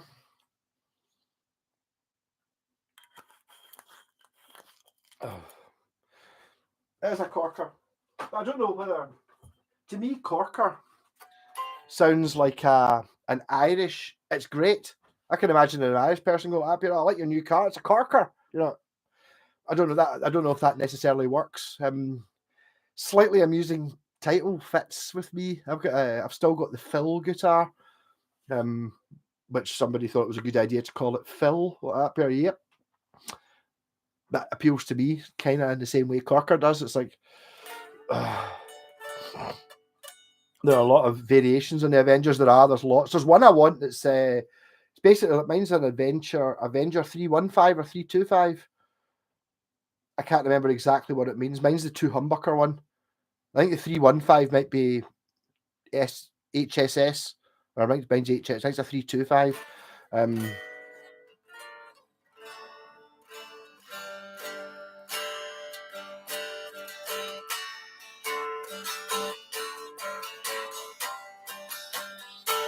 The thing about that point, you're talking about all the different versions of Avengers, because they were semi-handmade at the time, as were all the Japanese guitars. It wasn't that difficult to make special runs of different numbers, like Ibanez or Fujigen or Matsumoto or whatever. You would have like, okay, well, here's our Stratocaster copy, blah blah blah. How much extra does it cost to make one that's like an HSS? It's like pure, well, it's not that, you don't have to retool the whole thing. You just go, well, basically what we do is we just, at the end, we take it out and put a different scratch plate on it, sort of thing. So it's pretty easy to alter. It's not easy. You can't do it for one-offs, but you can do it for like a run of 50 or something like that. I was happy. Oh, it'd be great to have like that one I'm talking about, the purple sparkle flake one. The guitars would have been painted in batches of 20 or something like that. So you could run off a couple of batches of purple flake ones and see if anyone buys them. If no one buys them, you don't do any more. As opposed to now, when it's like they're producing so many thousands of them a day, in order to make a different model, you have to change a lot of shit, and it really impacts the price. I had 3 Rickenbackers, 1980, 64, 66, all sold. The 1960 still in the hands of an old friend. Rickenbackers are expensive. I don't think anyone's going to argue that. It depends what you like it. This one has a wee bit of a Rickenbackery look, I think. But if that's really what you want, then I've never played a Ricken. I've never even seen a Rickenbacker apart from the bass, which I really fancied. I got an Ibanez copy of it, and it was I didn't like it at all. So I've really not got any desire for a Rickenbacker. Again, with any of these guitars, though, if I see it on Gumtree for 50 quid, of course I'm going to buy it, and I might even keep it. But I'm never going to buy it for anything like the amount of money that they go for. It's the same as, something like a PRS or something like that. I don't even look at these. I wouldn't even have looked at this guitar if it had been on eBay here. Yeah.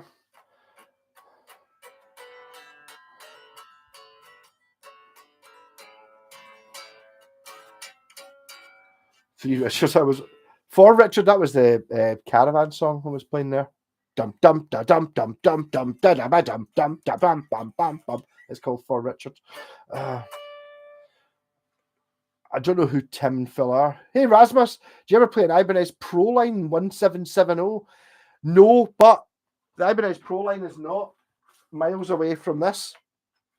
Kind of same sort of time. The Proline was what, 1987, 88 sort of thing, but it's this shape in it. This is the old Roadster. I've never played one, no, but they look looking great. They were like kind of the last of that shape when the Ibanez RG came in and all the guitars became Ibanez RG shaped. The Proline was still that Roadster shape. 1986, 87. Yeah, that's what I thought. Yeah, I didn't say that. So 86 is the year that the Roadsters became RG. Instead of being RS 140, it became an RG 140 for Roadster guitar rather than Roadstar. And then in 1987, the Gem came out, and then also they brought out the RG 550, which was the same shape as the Gem, and basically is still what you see now as an RG. But at the time, they were still running this S series and this Roadsters and the Sabre, and they kind of kept going and evolved into what you now call the S series, and the SA series, which is somewhere in the middle kind of thing. Mental. I've never had a Rickenbacker either. They're too expensive. I've had a copy bass and I've had a copy John Lennon with a Tanglewood, but Gibson, Fender, Wolfgang, Washburn, Squire, Epon, PRS, some other brands which still have all of them in numbers. I don't know. It depends what it is you're into. I mean, I struggled a little bit in America. It was like Bill, the guy in the shop, pure mad into his 335. He was more of an acoustic player, but when he did play electric, because he was more of an acoustic player, he would play 335. So he had, I don't know, about 10 in the shop, all various kind of your area pro levels, sort of 300, 400, 500, 600, 700 bucks, that kind of thing.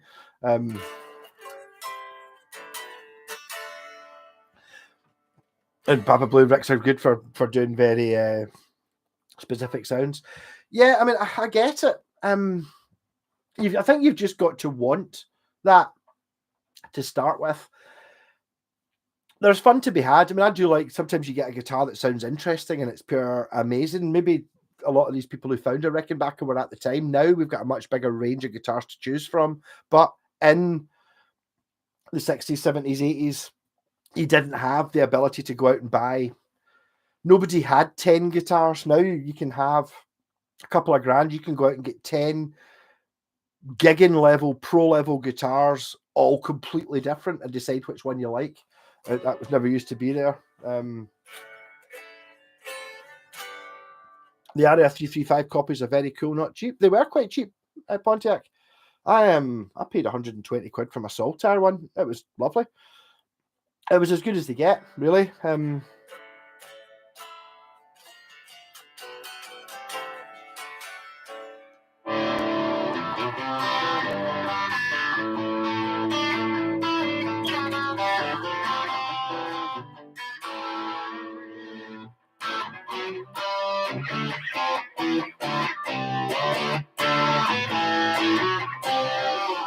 But I'm looking at this. I'm definitely going to have to try and start a band playing the guitar just so I can play this fucking thing. Because I don't like paying more than £100 for a guitar because £1,000 guitar is not 10 times better. Well, I don't think anyone's really going to argue that with you. But yeah, I totally get it. It depends. I don't know. Depends how much you notice it and how much you like it, and if it's the one that you actually want. I do appreciate there is a thing with it. Happens an awful lot more with something like a Les Paul or a 335, where someone's always wanted a Les Paul, and ultimately it doesn't really matter what guitars it is you get. Your hero / plays a Gibson Les Paul, so you have to have a Gibson Les Paul. That's how they make their money. I get it. I'm just at the stage where I have been for a long time, where I've got the one I really wanted. Once you've got 2 or 3, you're like, well, different versions of them. Once you've got like a Telly and a Strat and an SG and a Les Paul and a acoustic and a bass and a 12-string acoustic, you start going, well, is there really that much difference to get something else? And you end up with these things which are kind of hybrids, somewhere between a Telly and a Les Paul and a Strat kind of thing. I don't know. It's kind of difficult. Yeah, a small recorder studio with 48-track recorders. Wow. I'd imagine it'd be fun. It's just that you just don't know how the difference between who the people you're going to meet. I mean, it's at that time when I was saying there about when I was working. I was working in that guitar shop, when I was in that guitar shop and the owners weren't there, and having to deal with customers and stuff like that. Even though I was obviously quite exotic, being Scottish and having long hair and all that, it was quite a tough one. Things you don't really think about. Boring people want to talk to you. You're like, not really interested in boring people. It's like, I suppose the way to do that, if you are a boring person, is buy something and then ask to talk about it while you're filling shit in.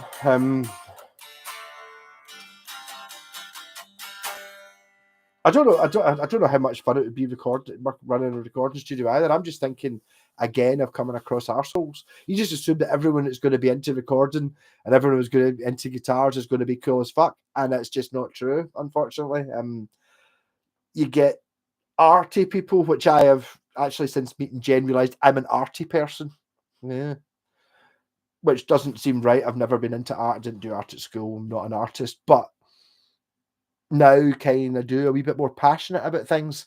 So I really like this, and it's like, it doesn't really matter what it is. It's like, oh, I really like this. Or a lot of people are kind of don't have those strong feelings about anything. So that hence why Gibson Les Pauls sell a lot, because people will go, oh, fuck, I love the idea of being into the guitar and being into music. So I'd be, oh, it's so cool. It's like, what sort of music does it? Oh, Slash. Everyone likes Slash. I'll buy some Guns N' Roses. Oh, I really like that. I was like, oh, there's a Les Paul. Oh, I'll have that.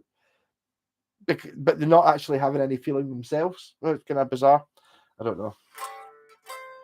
Never see if any Holly bodies. No, the only Holly body I've got that I like is I've got a Yamaha AEG. It's kind of like a slightly big flat top Les Paul that's hollow with F holes in it, and that one I really get. I don't really understand the point in 335s or anything that's remotely like a 335, any thin lines or anything like that. They don't feel right with me. Every now and again, every year, I must have had half a dozen 335s, like not ones that I'd bought to sell, but ones that I thought, I quite fancy a 335, and then just the first hour, like, oh, why don't I have a 335? These are great, and then I just don't pick it up the following day, and then it's 2 weeks later, and I've only played it once, and I go, I can just sell the 335.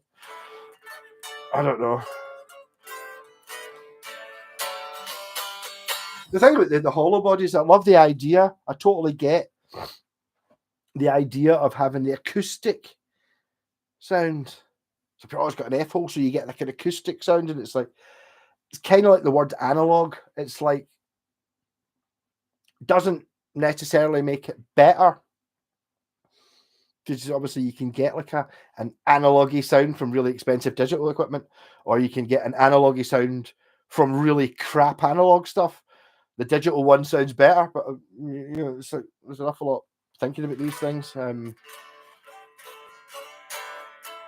Just try and, I mean, all my thoughts on all of these things, I might change my mind and end up not liking Japanese guitars. The thing is, if I start finding guitars that are better than Japanese guitars, I'll just fucking sell all the Japanese guitars and buy whatever I think's better. I'm not backed into a corner, having to defend what I said. I'm not like a religious person, you know. It's be like, oh, it doesn't matter. This book says this, so I'll defend that regardless of what information you give me. No, I'll change my mind if you were to come and say like, your Ibanez roasters aren't that good. Really? Show me evidence of this. And it's like, well, here's a guitar that you can buy for less than what an Ibanez roaster has, and it's a better guitar. And I would go, right, give me that. And if it was a better guitar, I would go, you bastard. It's a better guitar. You're right. I will change what I'm thinking.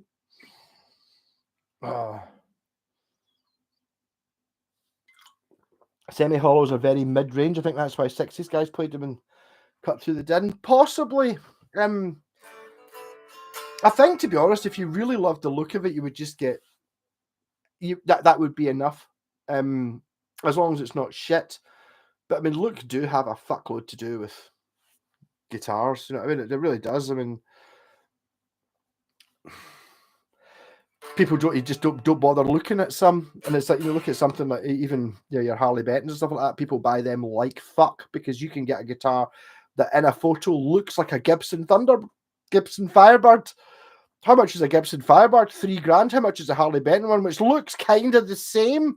£150. That's got to be a good buy. And it's like, well, I'm sure you can play them, but there isn't a really good. You're never going to get a good Harley Benton, really.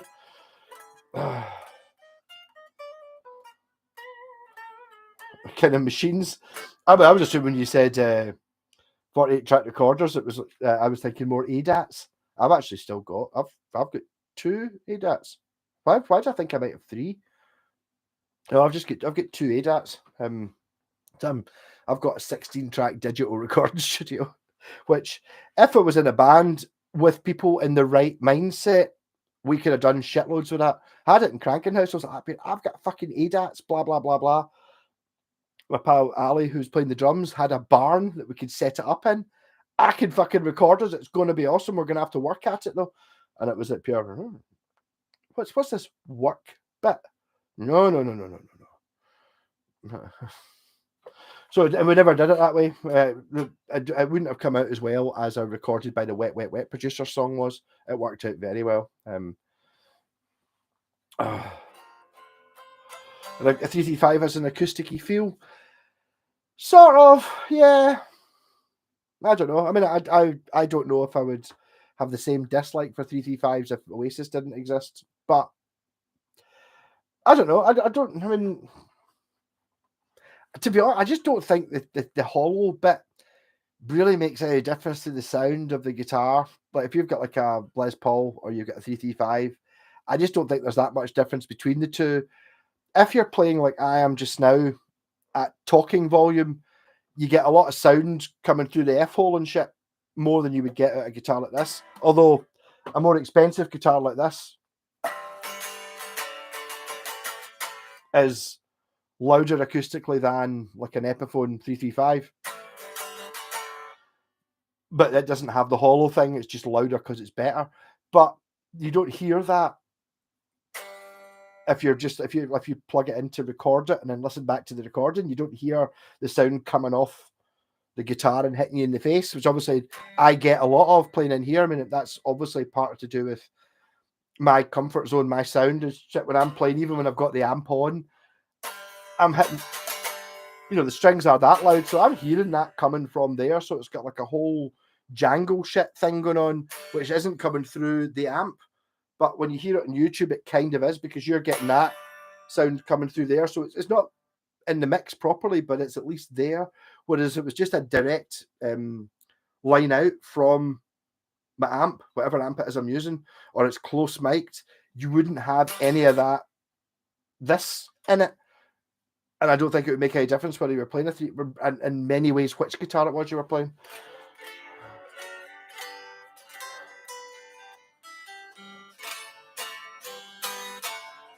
Strummy. Ian McCulloch and Bernard Summer. I don't know who either am. I think I've seen Ian McCulloch. I don't know who he is though. I think he played the Canterbury Festival. But yeah, Strummy. It's like, I really feel there should just be I should make a Mad Malco t-shirt that just says don't strum. I get it, sort of. Maybe I sort of do strum. I mean, there's some songs like Learn to Fly.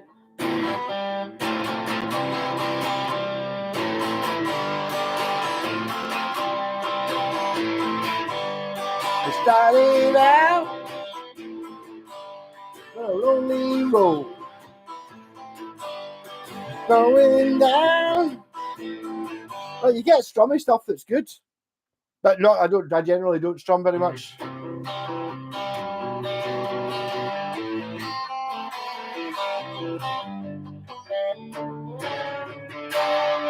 Echo and the Bunnymen, and then Bernard was Joy Division. I do learn something. I don't necessarily learn something interesting every day, but I learn something. Started with Reel to Reel, then moved to Tascam 24 trackers, wired together, and then burnt the CDs. Got you. Yeah, I know the Tascam you're talking about. My pal Michael had one. He didn't have the two. I think his was the 16 track one. It was like a hard disk recorder. I think it was basically like a rack unit thing, which was about at the same time as the ADATs, which is a better system. Yeah, I don't know. It's like the whole how you get there, isn't it? But that's like real recording. The recording studio I had with the ADATs and stuff was real. It was like if you took away the ADATs and instead put in reel to reels, I was just running the whole thing like no. Even if you use the ADATs, you're talking about a pro level recording studio in about 1990. I had, I don't know, maybe a 400 quid all in or something for all the bits, fucking all the rack filler and all that crap. And it was great. I loved it. But you need to have a band to do it. It doesn't suit the same way as if you're recording stuff on your own, which I did record stuff on my own using that. But having a computer where you can look up and go up here, I've done 2 verses, the second verse will be a bit shit. I'll just take that out and then copy the first one in, an entirely different scope. None of the real music. Black Sabbath volume, the first album, didn't have any of that shit in it. Do you know what I mean? Nah, you can't do that. It's not real. So I've got a wee bit of that.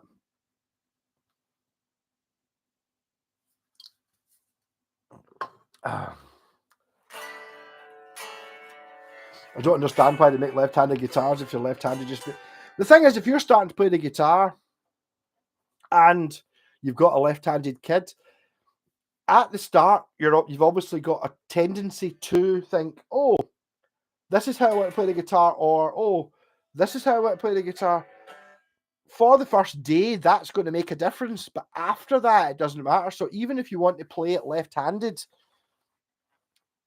if you want to go that far, why not just leave the strings the same way up? That means that whenever you're anywhere, you can play anyone else's guitar, or just learn the fucker left-handed. It's like I'm left-footed. If you skate natural or skate goofy, basically you work this out by standing still and leaning forward until you're going to fall, and whatever leg you naturally put forward. In my case, it's my right. So if I'm on a skateboard, I want my right foot at the back, or on a surfboard. But if there was the only option, like if you're driving, the right foot's the accelerator. That's it. What happens if you're left-footed? Fuck you. You've just got to learn it right-footed. Just learn how to do it properly. I would always go for, even if you're left-handed and start playing the guitar, it might be a bit shit for the first week or two, but then just learn the fucker right-handed, and then you get such an advantage over all other left-handed guitar players because you can suddenly buy any guitar you want, and it's like something I generally don't go through as many left-handed ones because they're really hard to get rid of. And so fucking few guitars come in a left-handed version. There's a guy I got my soldering iron off. A lovely guy in the west, on the south side, and he was talking. He's a big pedal head. I've got like 300 guitar pedals. I don't know. I've got quite a lot of guitars and stuff like that. But I'm left-handed though. Was that so? He only had like 10 guitars because you couldn't really get very many more. So you're a West Tone dude. I've got a West Tone Thunder left-handed. Well, that's the thing. You go to some. These Japanese, they were famously did have left-handed versions, but they've got a range of 10 guitars.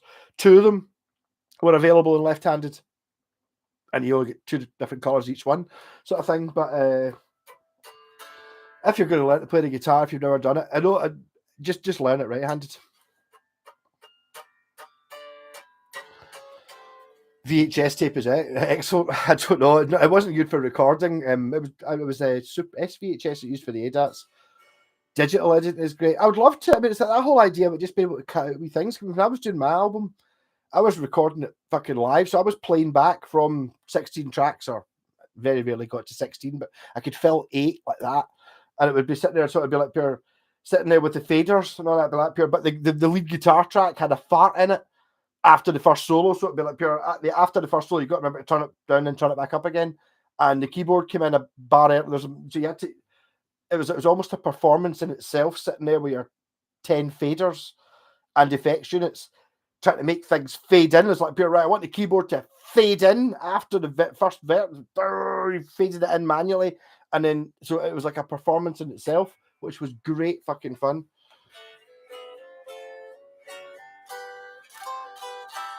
Oh. Casually, or Dorothy, I'm going to bed now anyway. I've run out of booze. And cheers, Pontiac and Alexander and Mr. Whitesnake. You know, I thought you were going to bed, Mr. Whitesnake.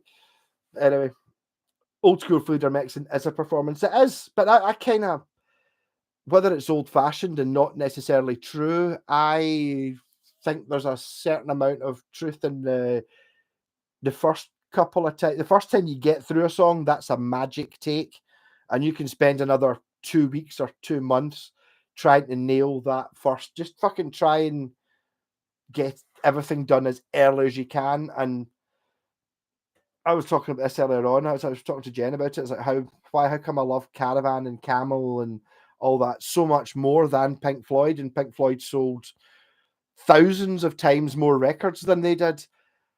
But things like Dark Side of the Moon, the reason I don't really get them is because they're a little bit sterile. I'm sorry, but it is perfect. I took 3 weeks to do this guitar solo. Okay, but see, your first take, even though it had a couple of dodgy notes in it, I bet you it was better than the one that took you 3 weeks to try and cover. It's like, so it's like that whole spark of energy, and okay, there's some fluff notes or bits that aren't perfect, but that gives it life and makes it real. Automated mixing, yeah. We heard of the band called Slipknot, a guy who played with them when they first started, used to play at my studio. He got kicked out before they got really started. Yeah, I actually saw Slipknot and I thought they were terrible. I didn't enjoy them at all. They played downloads. In fact, they may have played last year as well, a couple of years ago. They were headlining 4 years ago before COVID, and then they were playing again, and I didn't even bother going to see it. I didn't get it. I was willing to give it a go. Up here, Slipknot. I've heard them, but I don't remember them because I didn't find anything memorable about them. Then I watched them and they were fucking gash. There must be music in there, but it's just not for me. But there must be an element of that. It's like certain types of music, I can appreciate that it's got something. I don't get it. Slipknot, I don't understand. Apart, if you take away image, I don't understand what there is in Slipknot to listen to. Again, I think that kind of comes in a little bit. Well, I could say I sort of understand Oasis a little bit. It's all image, but I'd also really easy. So you don't need to know anything. You can go, oh, I can sing along with this song, even though I can't sing and I've never heard music before. And it's like, yeah, because it's pure basic shit. But yeah. Oh. No, I don't understand. I mean, there's other bands that you can go and see and never really got them, never really understood them. And you see them live and you go, yeah, I understand. It's not my thing. Maybe not. But I get why Avenged Sevenfold are huge. Or Bring Me the Horizon. So last year, it's like pure, right? It's not my thing, 100%, but what a show. I get it. There's feeling in it. Yeah, I get it. I understand why people like it, whereas Slipknot was like, the fuck are you all liking this for? It's fucking awful. If everyone was the same, there'd be no point music. Anyhow, I'm going to bed now. I don't even know what time it is, but I finished my bucket and I'm starting getting a bit lightheaded. Rock on, and I shall catch you all during the week when I've got shit to do. I'll stick up another New York video. I need to once I've cleared the editing package. I'm going to go around about I'm a blues player. The guy couldn't play anything on his own. I had to show him. Yeah. Blues is a funny one. Although I did enjoy my blues jam thing. I mean, as I was saying, willing to change my mind. I no way I could ever have been in a blues band. And then I get talked into going in with Paul Gemmel's blues thing. And I was like, I don't know if I'm going to do this. But I really fucking enjoyed it. And because of that, I tried to play in the Red Line and I went down okay. I don't think I wasn't noticeably. Nobody there go like, you're all that band with a pure shit bass player. But that didn't happen. So would never have picked me up. Anyhow, love you all. Rock on. See you during the week. Any requests, give me a shout and I shall see what I can do.